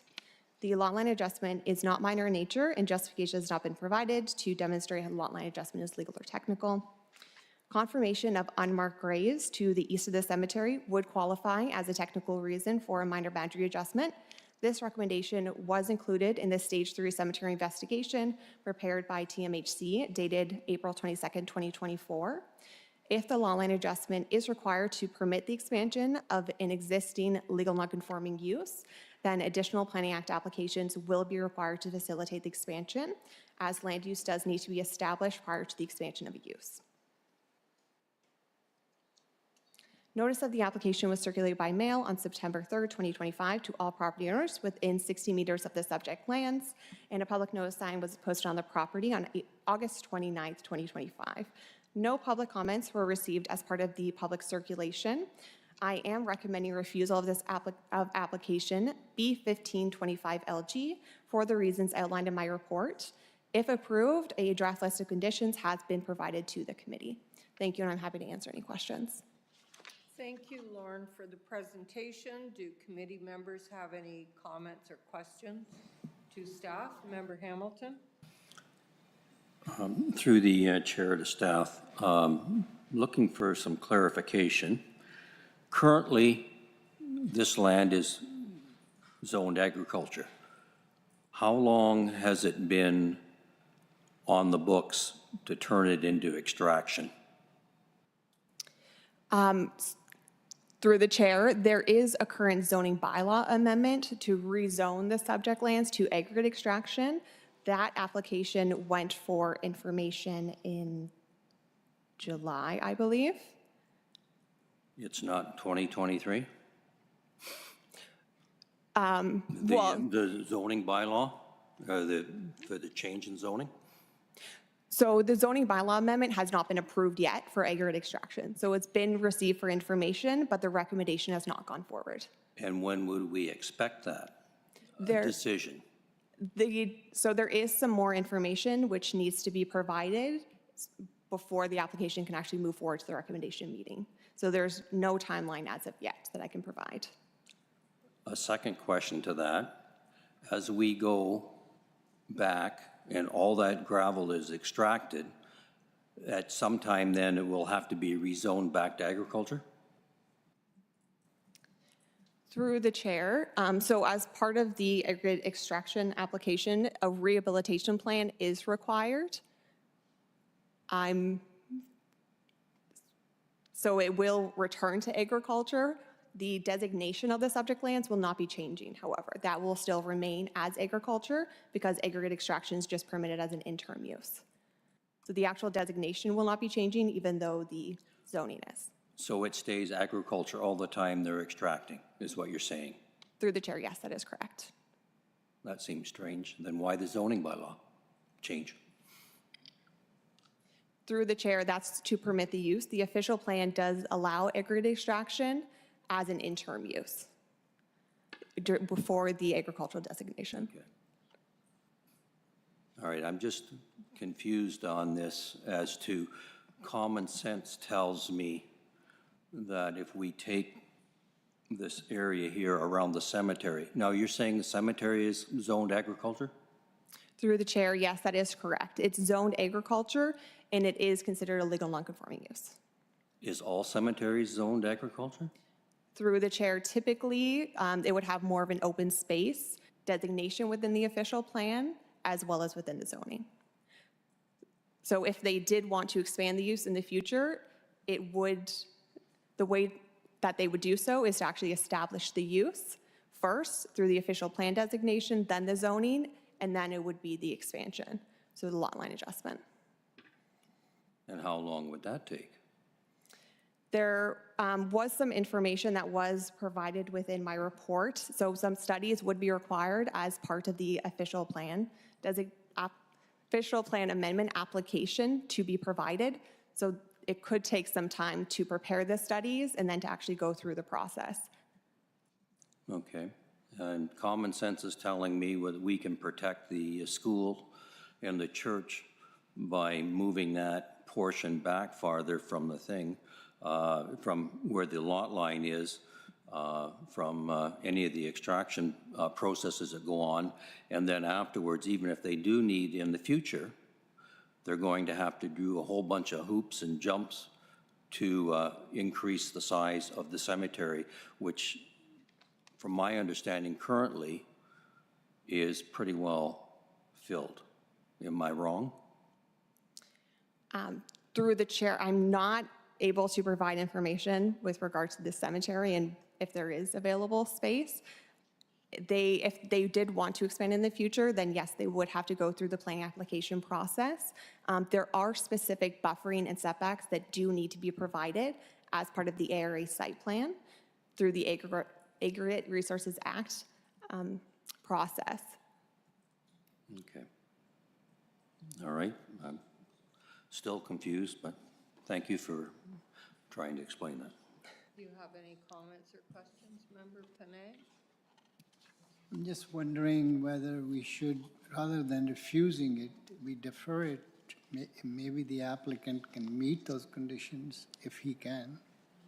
That might be an idea, but I'll ask if the applicant or their agent are present and they do you wish to answer some of the committee questions? Okay. Please come to the podium and state your name.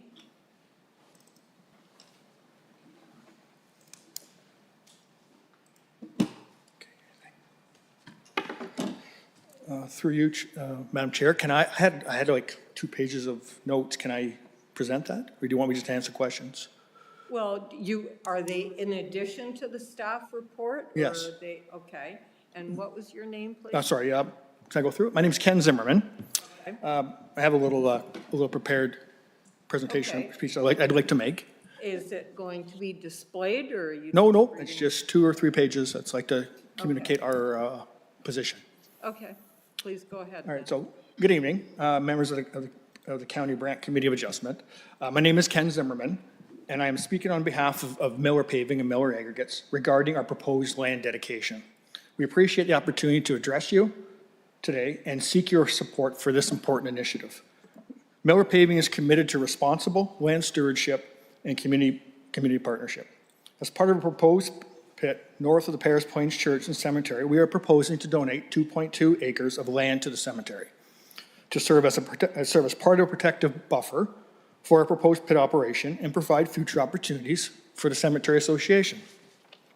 This buffer would extend along the northern boundary of the school, church, and cemetery, wrapping around the easternmost end of the cemetery.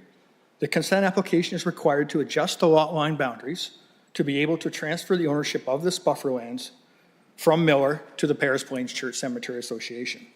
Our commitment to preserving these community landmarks goes beyond the donation. To further minimize disruption, we have also purchased additional property to establish an exit onto Pinehurst Road, ensuring that traffic avoids Paris Plains Church Road. These efforts reflect our dedication to balancing operational needs with the preservation of the community's heritage and quality of life. However, we are currently facing a challenge with our consent application to formalize the lot line adjustment necessary for the land donation. The application seeks to reconfigure the lots to enable the transfer of this 2.2 acre parcel to the cemetery. No new lot line will be created. Unfortunately, staff has indicated that this application does not conform to the County of Brant official plan policies, which prohibit consent applications on prime agricultural land. We respectfully submit that this interpretation of the policy is overly rigid in this context. The proposed lot line adjustment will not result in the loss of much agricultural land. Instead, it will facilitate a donation that enhances community assets and provides long-term environmental and cultural heritage protection benefits. Importantly, it also fulfills a long-standing commitment that the previous owner made to the Cemetery Association. The 2.2 acres will serve as a buffer, ensuring the land continues to contribute meaningfully to the community without compromising agricultural integrity. The donation has the support of the local neighbors in the Paris Plains Cemetery Association. 3 of them are in the audience tonight and are here to support the request. In a letter of support from the Paris Plains Cemetery Association, they have said, and I quote, "We believe the proposed extraction operation paired with the land donation aligns with the community interest and supports the long-term preservation of the Paris Plains Cemetery." You can find the whole letter in your package, and they're also here as a delegation to support the application. We ask the committee to consider the unique circumstances of the application. The land dedication aligns with the spirit of responsible land stewardship and community collaboration, and we believe it warrants a practical and flexible approach to the implementation of the official plan policies. Approving this consent application will enable us to move forward with the donation, ensuring the cemetery, church, and school are protected while supporting our shared community values. Thank you for your time and consideration. We respectfully request the approval of the consent application to allow this land dedication to proceed. And I'm happy to answer any questions you might have, and thank you. Thank you for your time. Thank you, Mr. Zimmerman, for the presentation. Do committee members have any comments or questions? Member Panay? Just wanted to ask Mr. Zimmerman, the condition the county wants, can we meet them? Are they possible to meet them? Is this through you, Madam Chair, this is the 6 conditions in the back of the report? 7 on page 13, if you got a copy of the report. I do here, but if it's what I think it is, yes. Yes, absolutely. Through the chair, absolutely. Thank you. Any further comments or questions from the committee members? Yes, to the applicant? Yes, through the chair to the applicant.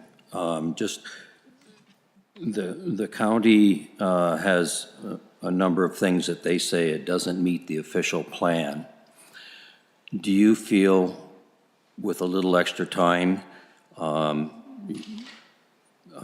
you could meet some of those conditions and have more discussion with the county in order to see if we can get a resolution on this versus turning it down? Through the chair, we have a good relationship with the County of Brant planning staff. We've been at this 2 years on the bigger application. We come to common ground on almost everything. This is one where we haven't, and this is to complete a commitment that our company made 4 years ago. So as we spent, it becomes a long-winded answer, but as we've spent more time on this application, we see the value in this donation. And we're not going anywhere, assuming that the application gets approved. The Cemetery Association's not going anywhere. We plan to be planters for a long time.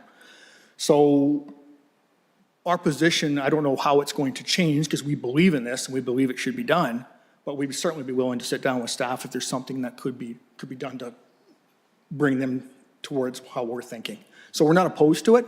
Don't know what that is, but we're certainly not opposed to it.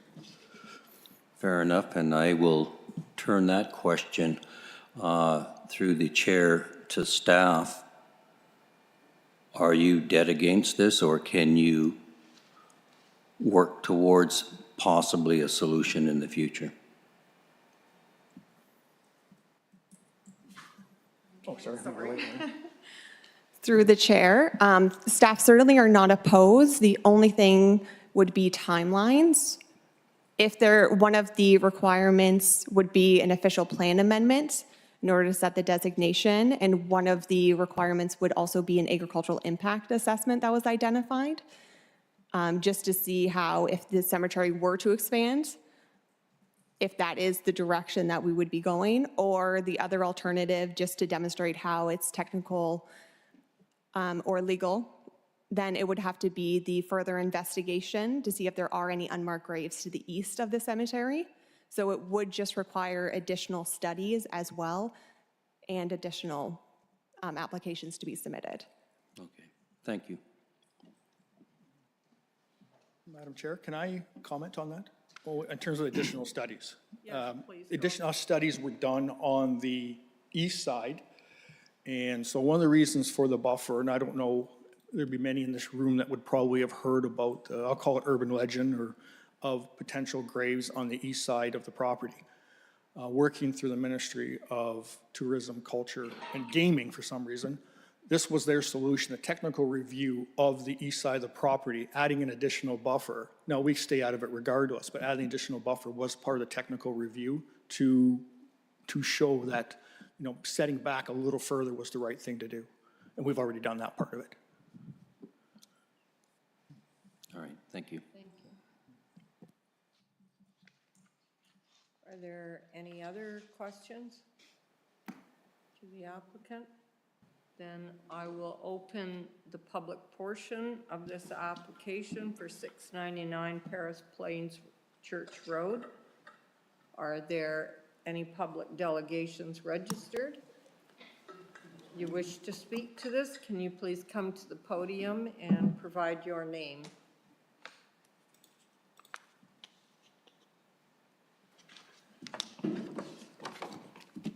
Good evening, Madam Chair and members of the committee. My name is Lambert Otten. I'm the chair of the Paris Plain Cemetery Association Committee. I'm speaking on behalf of our group in support of Miller's consent application for the lot line adjustment at the Paris Plains Church Road and Pinehurst Road. This adjustment essentially will enable the transfer of 2.25 acres to our association as a protective buffer and expansion of the cemetery. The Paris Plains Cemetery was established in the early 19th century adjacent to the Paris Plains Stone Church, one of the first churches built by the European settlers in the area. The cemetery has been managed and operated by volunteers ever since and is today. The church was completed in 1845 with cobblestone from local fields, and the cemetery Both form a designated heritage site under the Ontario Heritage Act, with the church and school designated in 1986.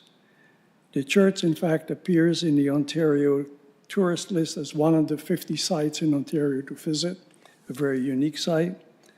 The cemetery's headstones reflect the family histories, occupation, and burial customs from the early 1800s on, offering insight into our heritage.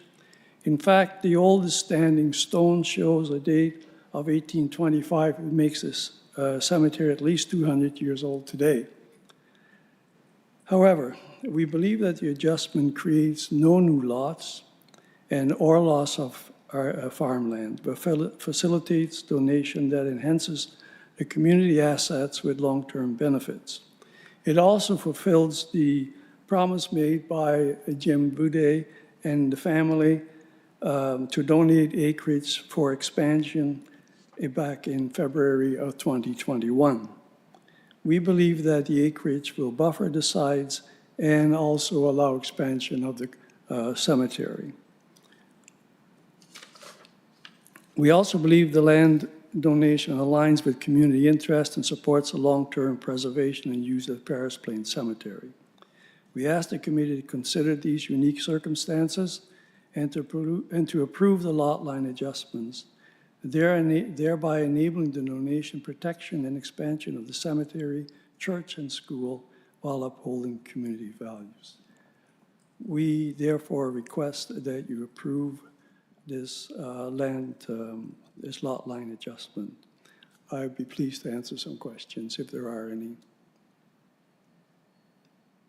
Any questions from committee members? I have a comment or a question. Staff has indicated that there are alternative ways, it was stated a couple times, I think, in the report, to ensure the protection of your cultural heritage resources that do not require the conveyance of the land. And I think it was proposed that there will be a berm. So you feel the berm wouldn't be, so there would be a berm, from what I understand, between the cemetery and the aggregate land, and there's to be an area on the proposed aggregate extraction land that will remain in agriculture, and I guess it will never be developed. So you don't think that would be enough protection or setback from the active aggregate extraction? Well, we believe that, no, it won't be enough. Furthermore, it would not allow us to expand. We are currently have about 20 burial plots left. Okay. And about 30 cremation plots. And do you project that there will be a demand for plots in the future? Well, yes, we do. Actually, we expect a great demand because we do not have many plots. We have not been advertising the cemetery and availability of plots. But there's a demand. We have had people buried there from Brantford and other parts of the county. On the diagram, as I'm glad is up there, behind the church and the school, where it comes in, that area we would develop for plots next, if it was granted. That would draw the back line of a cemetery straight through. Okay. Thank you. So from our perspective, it's an expansion and a buffer zone. Okay. Any other comments, questions? And are there any other members of the public who wish to speak to this application? Yes, there are.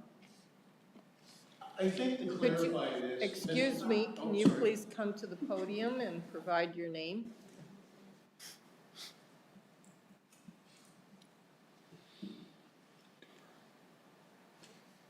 Chairman, my name is Bob Moore. I think to clarify some of this through Mr. Zimmerman and Mr. Otten, the yellow portion on the east side, as Mr. Zimmerman said, there's a possibility that there could be past burials in that section.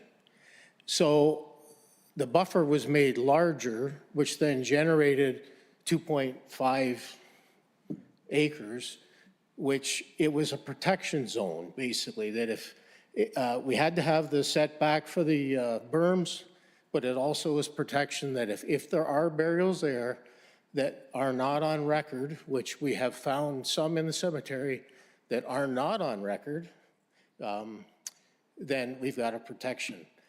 The piece behind the church and the school, it's like a no man's land. If a buffer and a berm went in, there's a piece of land that's sitting there. It'll never be used as agriculture. It'll be grass. You put grass in it, and it may as well be a cemetery, because as we all know, we're all aging in Ayr and in the county of Brant.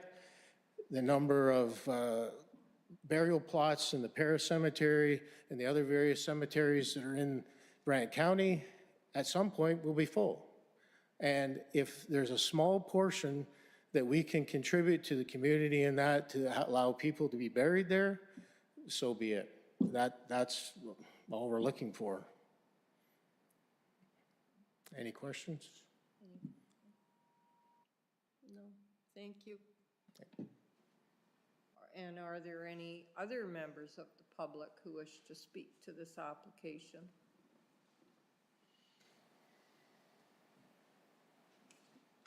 Then I will announce that the public portion of this application is closed, and I will request from the committee, are there any final comments or questions? For Panay? No? Then I'll ask, is there a motion you wish to put forth on this application? Member Panay?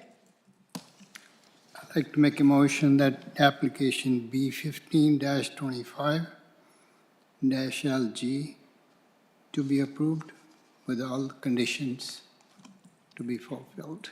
To be approved, and I will ask, is there a seconder? Member Hamilton? And then I will start the vote with Member Hamilton, Yes. Member Panay, Yes. and Member Brown, yes. The application B1525LG has been approved by the committee. Thank you. With the conditions, yeah, you said that.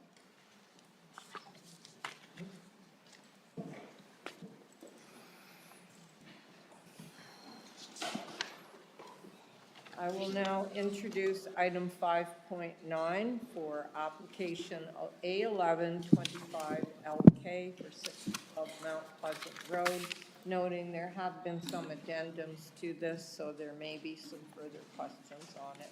Thank you.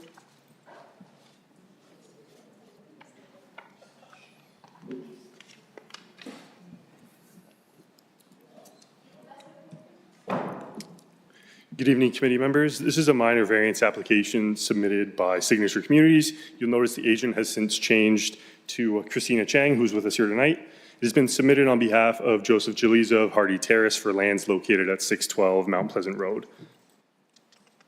Subject lands are located on the east side of Mount Pleasant Road, south of McGill Road, and north of Ellis Ave in Mount Pleasant. Subject lands have a total area of 16.13 acres and a frontage of approximately 23 meters along Mount Pleasant Road. The property functions as a long-term care facility with 96 existing beds, operating with private services as well as a municipal water source. The site includes a natural heritage feature along the northwest and southeast property lines. The surrounding area consists of residential land uses to the northwest and south, and agricultural land uses to the northeast and south.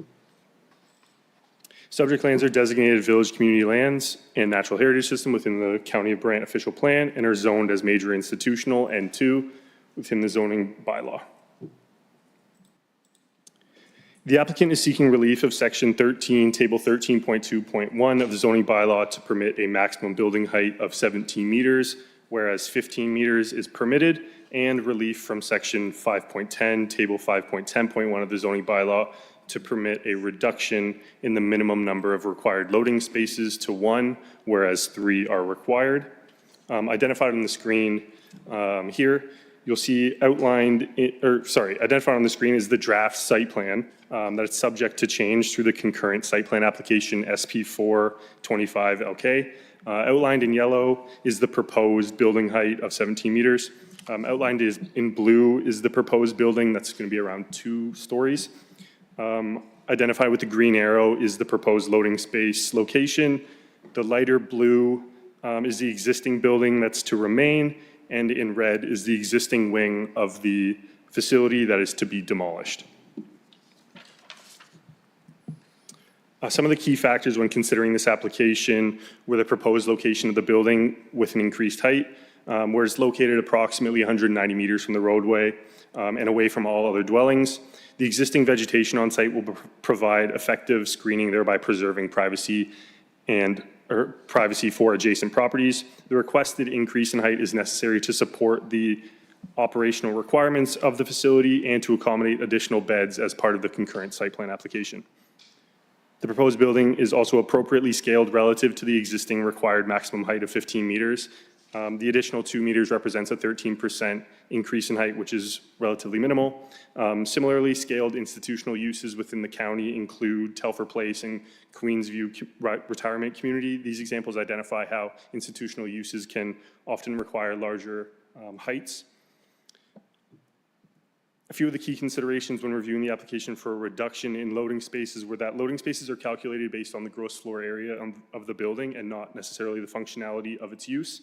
The current facility operates with 1 loading space, and it is not anticipated to require any additional loading spaces through the redevelopment of the site. The proposed location of the loading space is located away from adjacent dwellings, which, as mentioned, are screened by existing vegetation. The reduction is considered minor in nature and will not negatively impact surrounding land uses.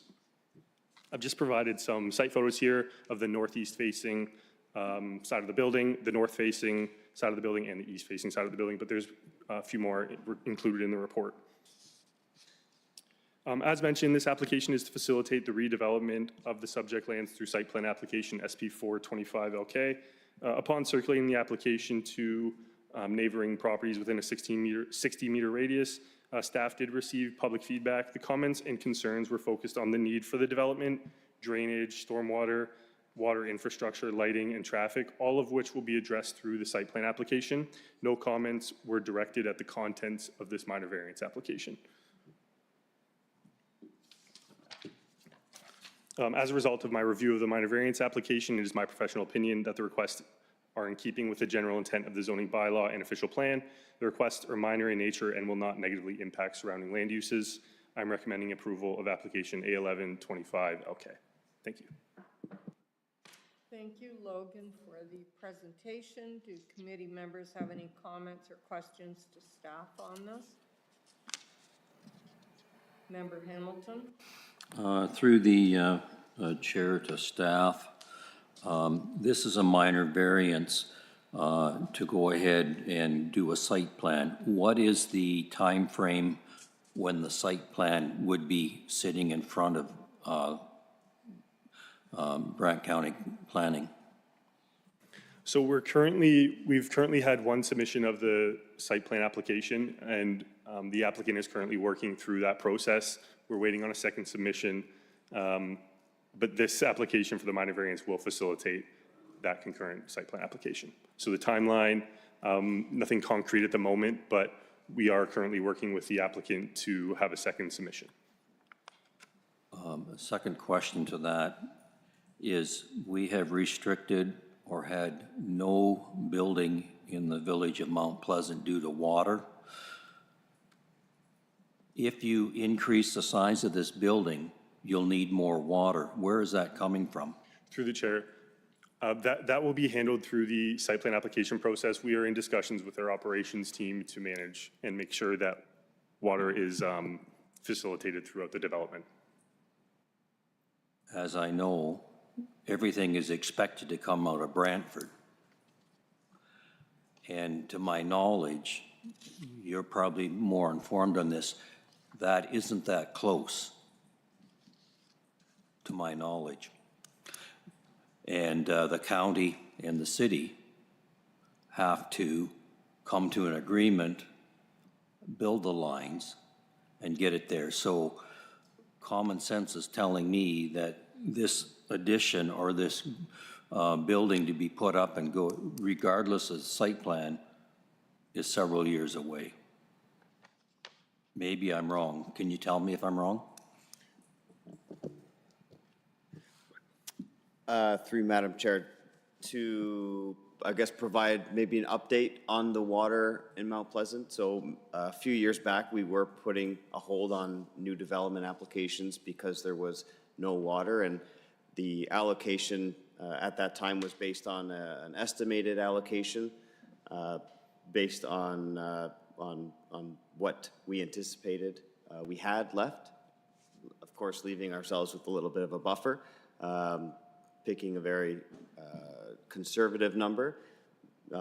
Since then, within the last year or so, we have been given the blessing from operations to proceed with some select infill, small-scale development applications, and this one would be included in that because they have used that additional information to determine that we had more allocation, or we were able to free up some allocation by going with less conservative numbers. And then the city of Brantford is part of that discussion as well. But we have gotten the green light from operations for allocation for this site. Okay, that is new information. Thank you for that. My question is, how many more beds are being added from what's currently there?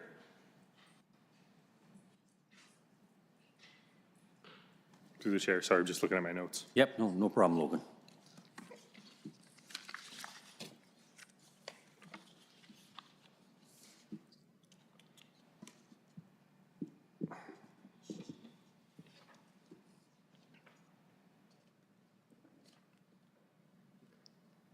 Through the chair, sorry, I don't have that information right now, but that might be something the applicant can speak to. Okay, no, then I'll wait. It's just, I'm just saying, if we go ahead and you take 4 people per thing, and if all of a sudden you end up having another 80 people, that's 20 houses. I don't believe there's enough water for 20 houses. But that's my opinion. Any other comments or questions from committee members? Member Emmett? Through Madam Chair to staff, the loading docks, that's just for unloading supplies and stuff, et cetera, for the facility? Through the chair, that's correct. Okay, thank you. Then I have a follow-up question to that, because if you're not sure of how many beds are being added, but if you increase the size of the home, how are the number of loading spaces required determined? Like, if you had started with 3 and now we're making the home bigger, why are we going down to 1? Won't they have more deliveries? Through the chair, so it's understood that the frequency of deliveries will not be increased, though there is an addition being included and an additional number of beds are being included. The loading spaces are calculated based on gross floor area, and that's where we get that number 3 as a minimum. But if it's not anticipated for any additional load or need for those loading spaces to be required, the applicant is seeking that they just be reduced to what they currently use, which is 1 loading space. Okay, thank you. I'm thinking, though, if the frequency isn't increasing, the size of delivery, so you're going to have larger trucks. Through the chair, that might be a question for the applicant or agent. Okay. Thank you. Thank you. Then any further comments, questions to staff? So is the agent or applicant present? Yes? Do you wish to add to the staff report and answer our question? Okay, thank you. Can we have your name? Hello, Chair. Hello, committee members. My name is Christina Chang with Signature Communities. So currently, the facility is a 128-bed facility at one story, I believe, right now. And we are proposing an addition of a four-story structure. Sorry, the current facility is 96 beds, and we are proposing to add another 128 beds, so that would be a total of 160 beds. 96 and 128? So 96 beds are currently in the facility, and we're adding 128. So that would put it over 200. Or you mean you're going up to 128 beds? Right. Sorry, if I may, through the chair. A wing of the existing facility is to be demolished, so some of the beds will be removed as part of the existing facility. So that increase will only be so much, if that clarifies. So in total, what will be the number of beds for the new facility? Sorry, bear with me.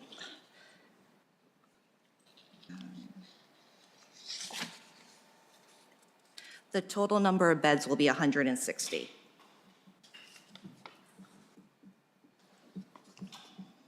And there will be 4 stories, not 3? Yes, so it will be 4 stories in the addition, and then on part of Logan's presentation, the 2 stories is pretty much like a town hall. So that's where residents would meet and so forth. Thank you. Then the maximum stories that are going to house residents is 2. No, it will be 4. Okay. Yes, so part of, and this will be through the site plan process with the floor plans and so forth that will be brought to staff and council and such, is that there will be beds on the, all 4 floors. Thank you. And are there any further comments or questions from the committee members to the applicant, agent? Then, just a minute, and we'll move to the public portion of this application. Were there any public delegations? No? Then I'll ask, are there members of the public who wish to speak? Yes? Yes. Can we have your name? Come to the podium, please, and please give us your name.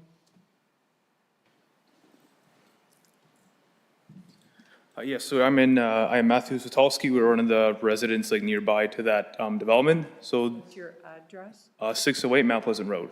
Okay.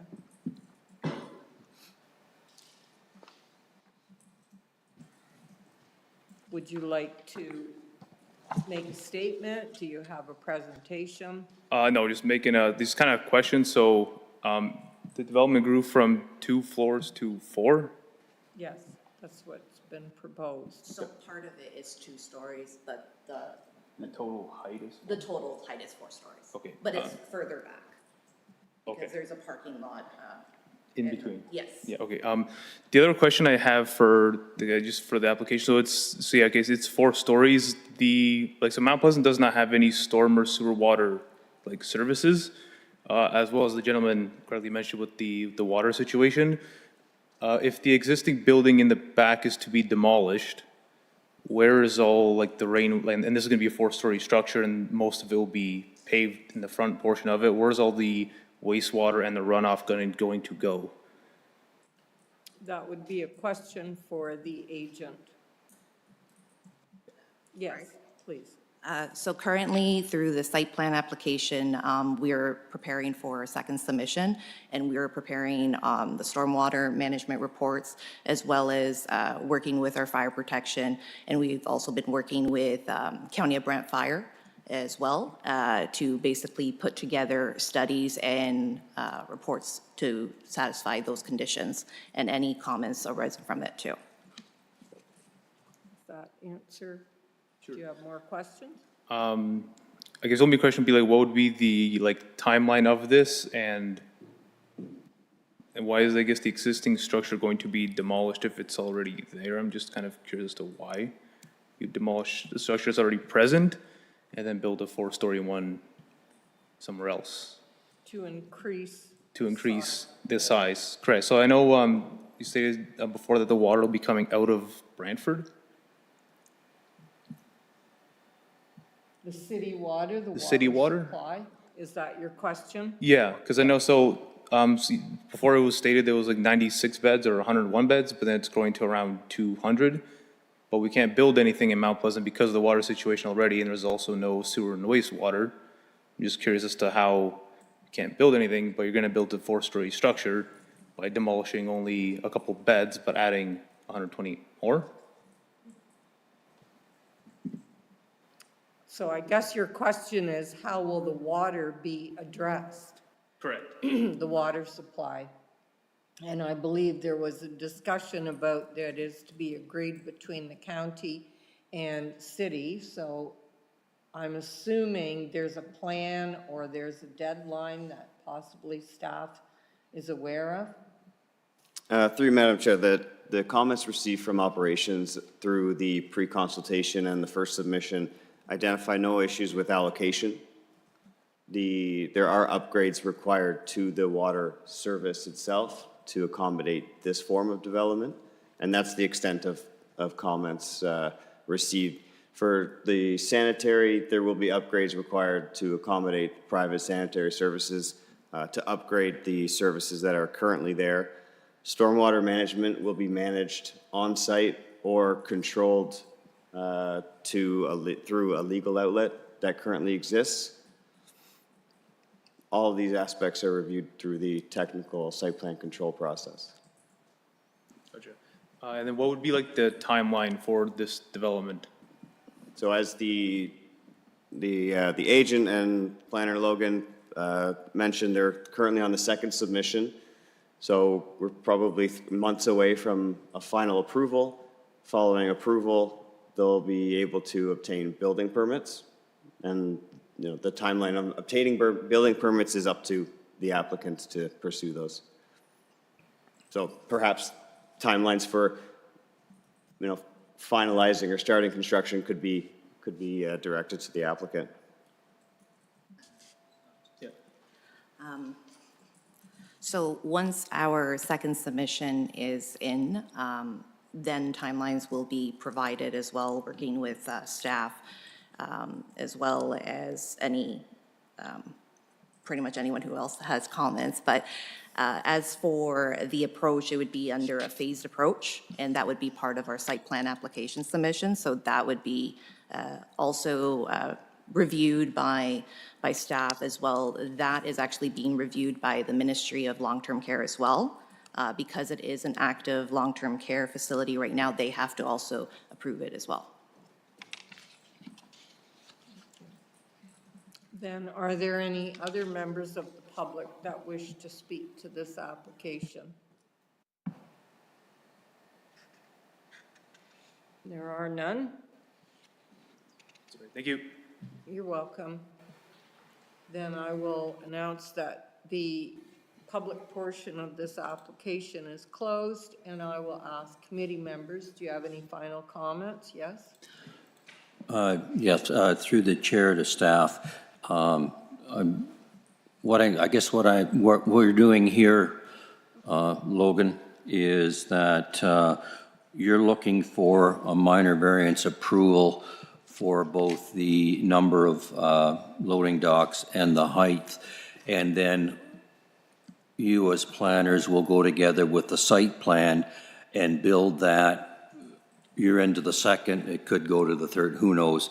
And all the questions that we have should be brought up, or will there be another public meeting at the time of that site plan or building permit situation? Through the chair, that's correct. All concerns and comments that have been raised today and through public feedback will be addressed through the site plan process. All right, thank you. Any member Panag, please go ahead. Through the chair to the staff, I just wanted to make sure, just like my colleague said about the conditions at site plan. This letter I read from the attached to the package. They have some concerns about lighting, they have concern about driveway, they have concern about noise. Would those conditions be added to the site plan? Through the chair, they're not necessarily dealt with as conditions, but they are dealt with throughout that process. It's a collaborative effort with us and the applicant developing the property. It's a bit different. They're not handled through conditions, but they are addressed through that process, and we ensure that they are taken into consideration. Great, thank you. Any other comments, questions? I don't think I took the time to ask the agent about the loading spaces being reduced. Since you're increasing the number of residents, could you come back, please? That the loading spaces, so I'm thinking you're going to have, if you're saying the frequency is declining, won't the size of trucks?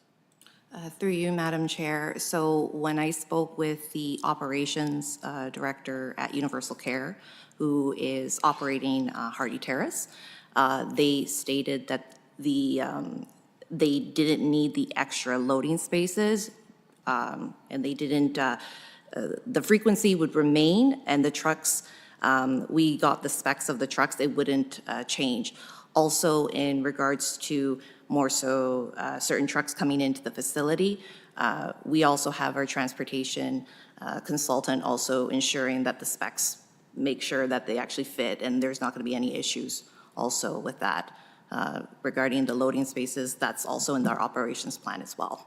Okay, and then just following up on, there is a number of concerns raised by neighbors about the lighting and that, so there could be some movement with the site planning that you might be changing the parking lot a bit too, or will it essentially remain the same? Well, currently with that site plan, that conceptual site plan, that is what we would be going with in our second submission. However, we would be working with staff to see how we can accommodate as much as we can, considering there has been a lot of detailed studies and works to make it work. However, if they need added justification by our current consultants, we can also add that in. Okay, thank you. Any final questions from other committee members? Okay, then I will ask, is the committee prepared to make a motion on this? Member Emmett, please go ahead. Moved by myself, seeking a seconder, that application A1125LK be approved, Subject to the, subject to the site plans and everything else, working with the county staff. okay. Okay, thank you. Member Emmett, you wish to second? Hamilton. Or Member Hamilton, sorry, getting late. And then, and I'll call the vote starting now with Member Emmett. Yes. Member Hamilton. Yes. Member Yes. and Brown, yes. The motion to approve application A1125LK has carried, so that application has now been approved. Thank you.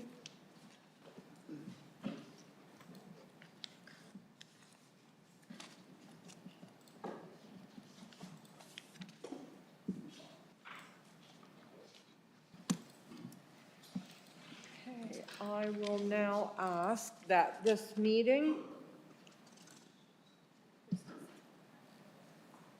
well, can't we close the public and then move on, or no? I have it included as part of the public session. Oh, okay. Okay. I will now introduce item 6.1, information on county-initiated official plan amendment, proposal OPA 3-25-BK, and turn it over to staff for the presentation. Thank you, Madam Chair. Did we want to take a moment just to wait for the other members Yes. to return, if that's all right? Yes, Great. that's what I was suggesting. I think I'll go to the washroom.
public?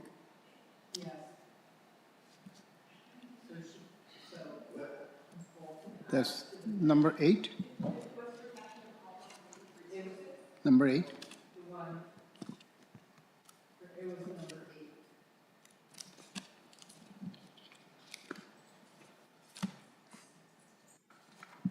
Because it met the conditions of the. Yeah. Yeah. It met the conditions of the official plan and the bylaw. Still live, like. Yes, Could I say? for item 5.8, Yes, application B15-25-LG is approved because it meets the Brant Official Plan 2023 and zoning bylaw 6116. Plus, I felt that it's a donation to a common cause for the public. and the seconder was, and you agree with that? Yeah, because he still? wasn't in. As That's part, right. as part of the decision, can we include preservation of cultural heritage resources? Say that again? As part of your approval, preservation of cultural heritage resources. Yes. Okay. You will add that as You your- add that into it, please. Yeah, Okay. Okay, thank you. thank you. Okay. And I guess, so are you ready for the presentation now? Yep. Thank you, Madam Chair. I will try, recognizing the time, I will try and keep this relatively brief for everyone. So my name is Brandon Courtleave. I'm the manager of policy planning. Our policy planning team looks after all things official plan related. We help with the implementation of the plan, so our zoning bylaw, keeping that up to date. And a couple of the things we're going to be chatting about tonight, public engagement is an important thing, but now that we have a new official plan in place, we have to replace our zoning bylaw. We have an option to replace it again with another zoning bylaw, or as council has directed us, we will be going the route of replacing it with what's called a community planning permit system. And I'm going to explain a bit more about those things. I am going to start with speaking about kind of the public engagement side of things first. This was kind of first on the docket that's gone to council, and they've talked a little bit about public engagement and about delegated authority related to that. This microphone is going a bit in and out, so I will, if you can't hear me, just flag me. So as part of this official plan amendment process council's initiated, we're exploring what's called alternative public engagement measures. So what those would do, they would change essentially what the Planning Act requires us to do. The Planning Act allows us to do that, to make the changes as long as council votes on them and makes that decision. So what we're looking at doing is specifying, and this will align with the community planning permit system stuff you'll hear shortly, but essentially we would create classifications of application types based on their technical complexity, how they align with the official plan, and the potential for them to impact the community. So what you see here is just an example of what we're looking at, something that we've discussed with council. All of this stuff, I will caveat, will go out for consultation, so we'll have the input obviously from you as a committee, from any of the other advisory committees, from the public, stakeholders, and that will all be collected and then sent to council for a recommendation and decision. So I won't dwell too much on the details of what the classifications are going to look like, but this will come down to providing some commentary from this particular committee as you do look at applications for development as part of your mandate.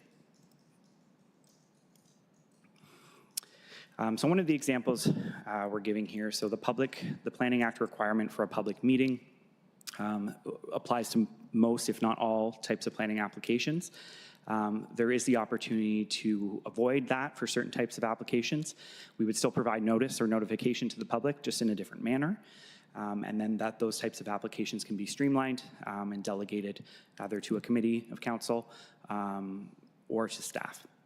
And so we provided some alternatives here where if someone flags a concern on an application that's intended just to go through the process and not receive a public meeting, it would trigger the need for a public meeting to come forward and ensure that that process is transparent.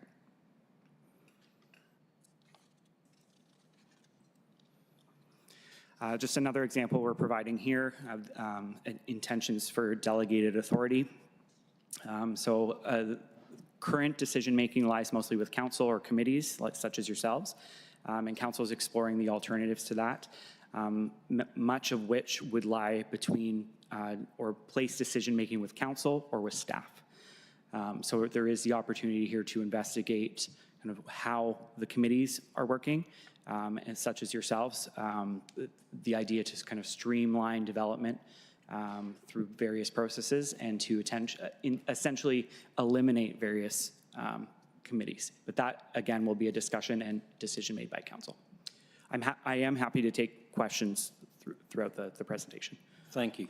No, so I'm just trying to, like, if you looked at tonight's, there's 2 or 3 tonight that would have never come to the Committee of Adjustment under the new way of doing things, but some of the others would, or is it looking at staff and council then will take on the majority of the information and make the decisions, and therefore the committee will be less relevant and not needed?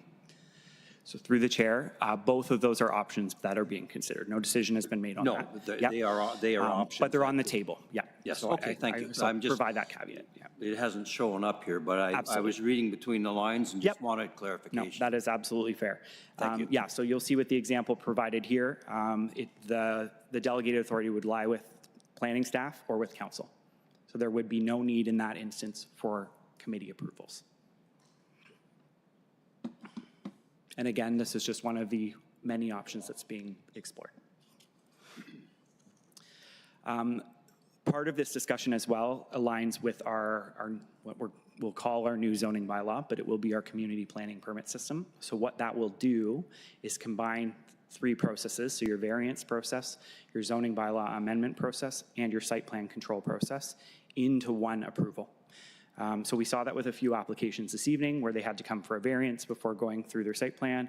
We see that with council, they come for a zoning bylaw amendment and then they have to go through site plan.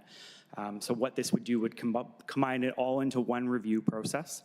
And then the delegations would sort out who the approval authority is for those. But instead of having to apply for a minor variance and then applying for your site plan, you would just apply for a community planning permit and it would go through the one singular process.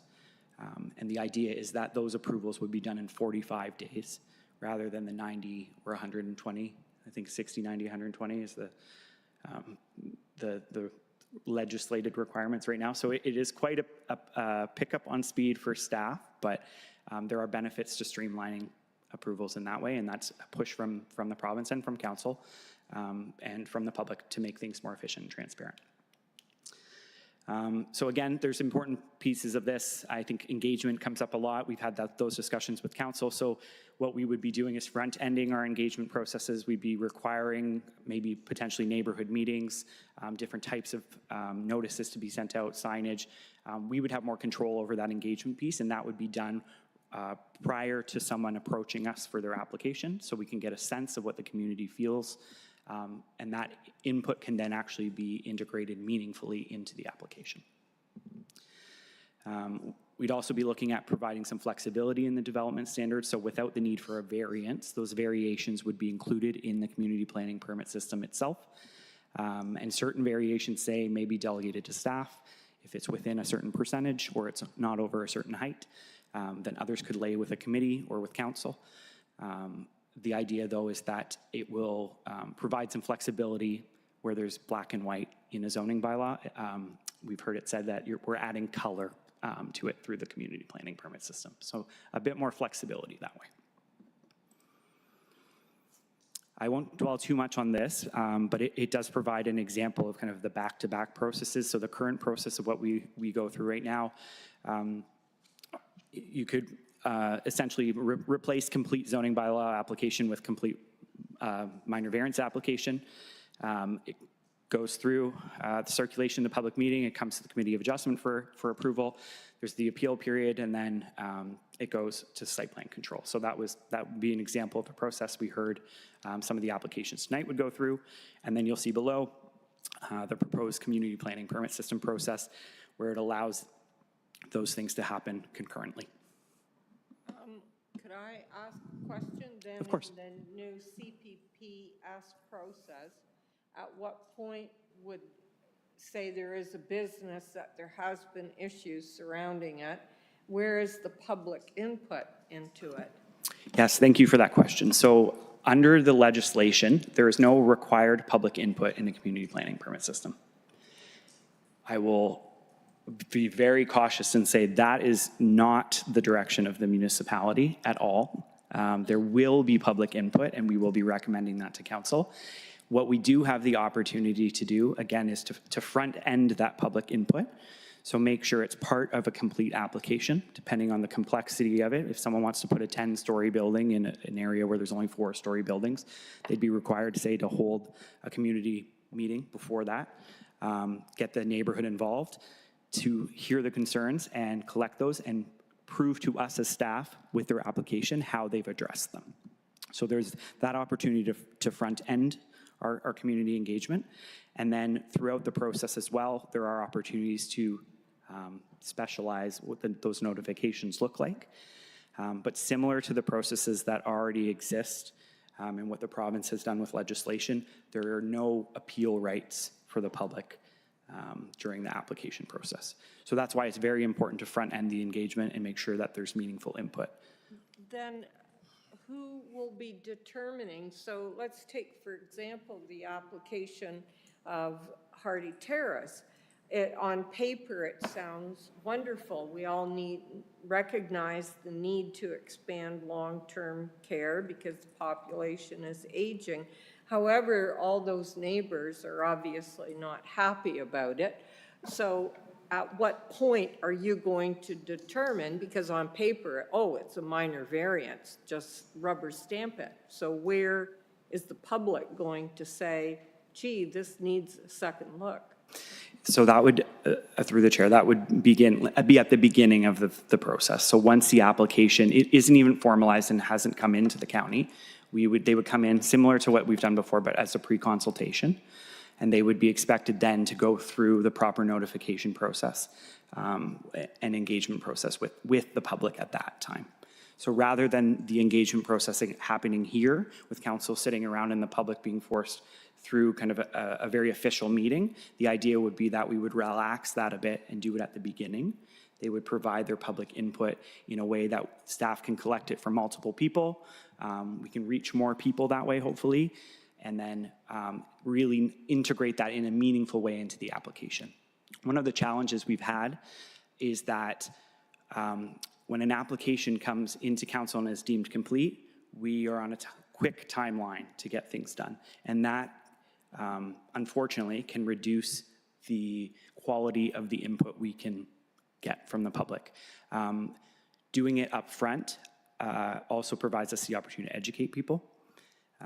There can be numerous meetings that can be held. It doesn't just have to be one. But the idea would be that they need to satisfy those requirements before the actual application is made. And then the application itself is hopefully, at that point, pretty quick and technical to get through.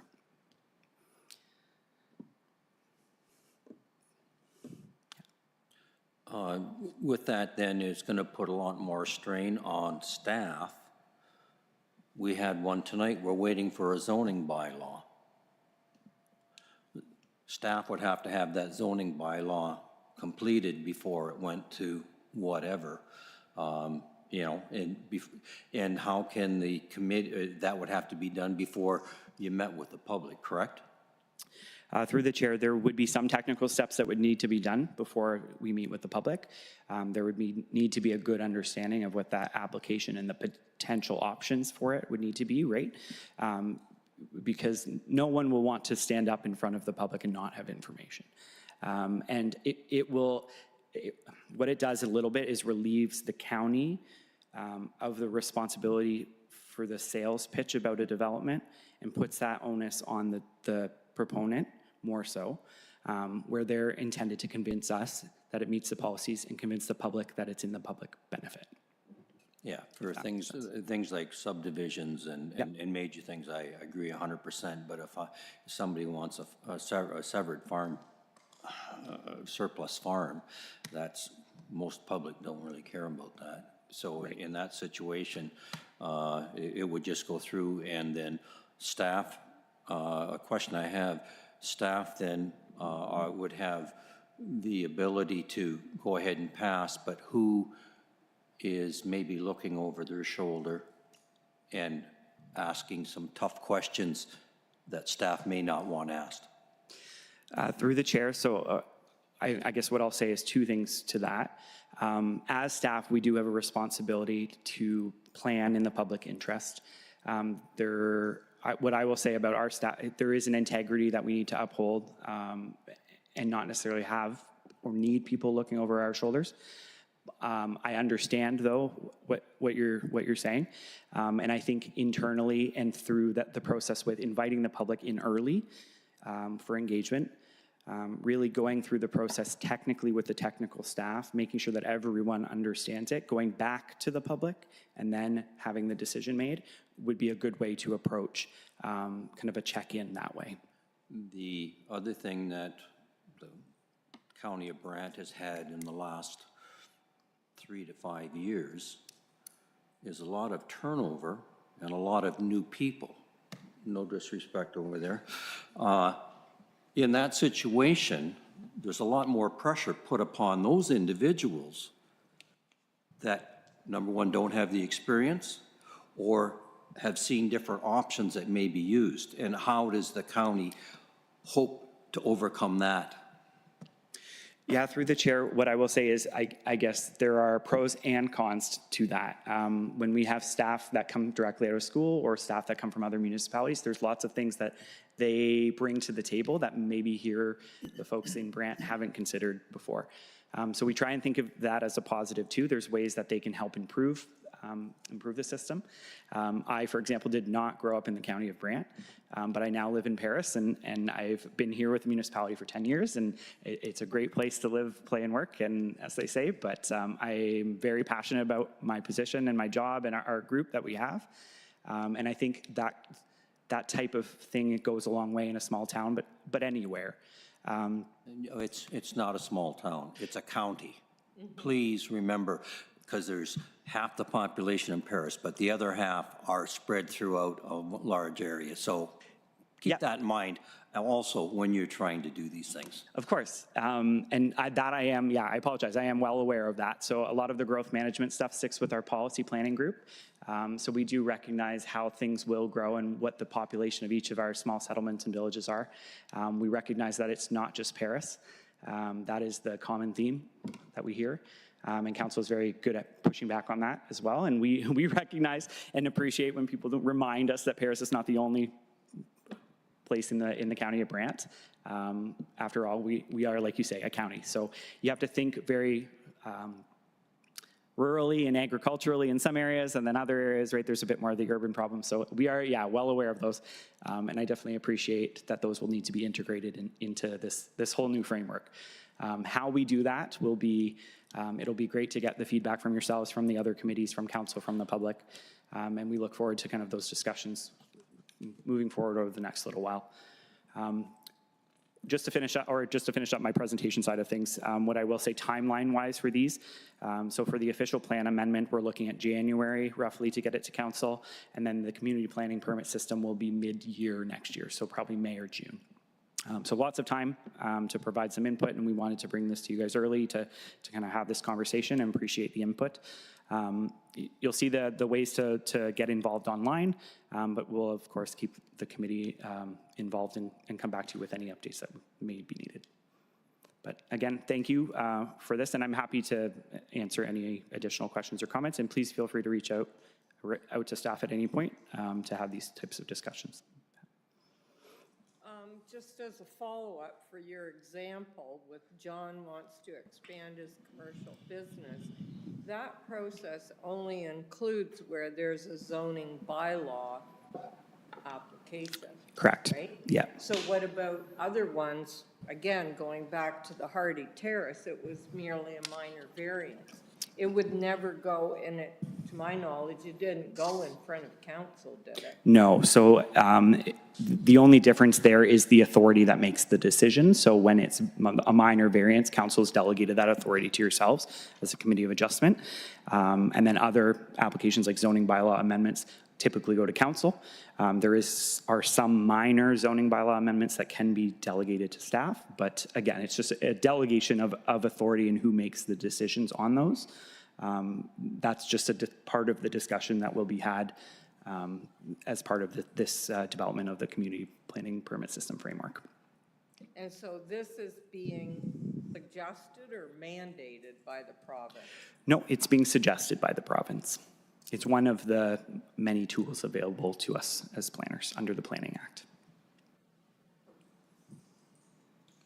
So if staff makes a decision, is there any way that it can be appealed or? Through the chair, the only appeal rights in a community planning permit system lie with the person who's made the application or a public body. So the municipality, conservation authority, there's a whole kind of list of those, but those are the only two that would be able to appeal. And that is not dissimilar to what exists now. The province has kind of taken back some of those appeal rights from the general public. But the idea, again, would be that we would engage enough. The intention would be that we would engage enough that we wouldn't get to the point where people would need to appeal. Who would they appeal to if the applicant, I'm saying? They would appeal to the OLT. It would be the same process as going through. Land Tribunal or yeah, whatever correct. it's called now, whatever it is. Yeah, it changes names every 2 years, yeah. Yep. Okay, thank you.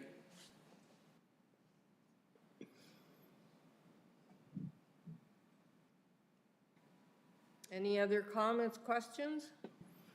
Through the chair, I have a question. If it takes more than 45 days and it's a simple application, who can you go to? So if it takes more than 45 days, regardless of if it's simple or not, all of the applications would fall under that 45-day period. That would trigger the opportunity to appeal for an applicant. Oh, yeah. Okay. Thank you. Anything else then? No? Thank you for the presentation. Thank you.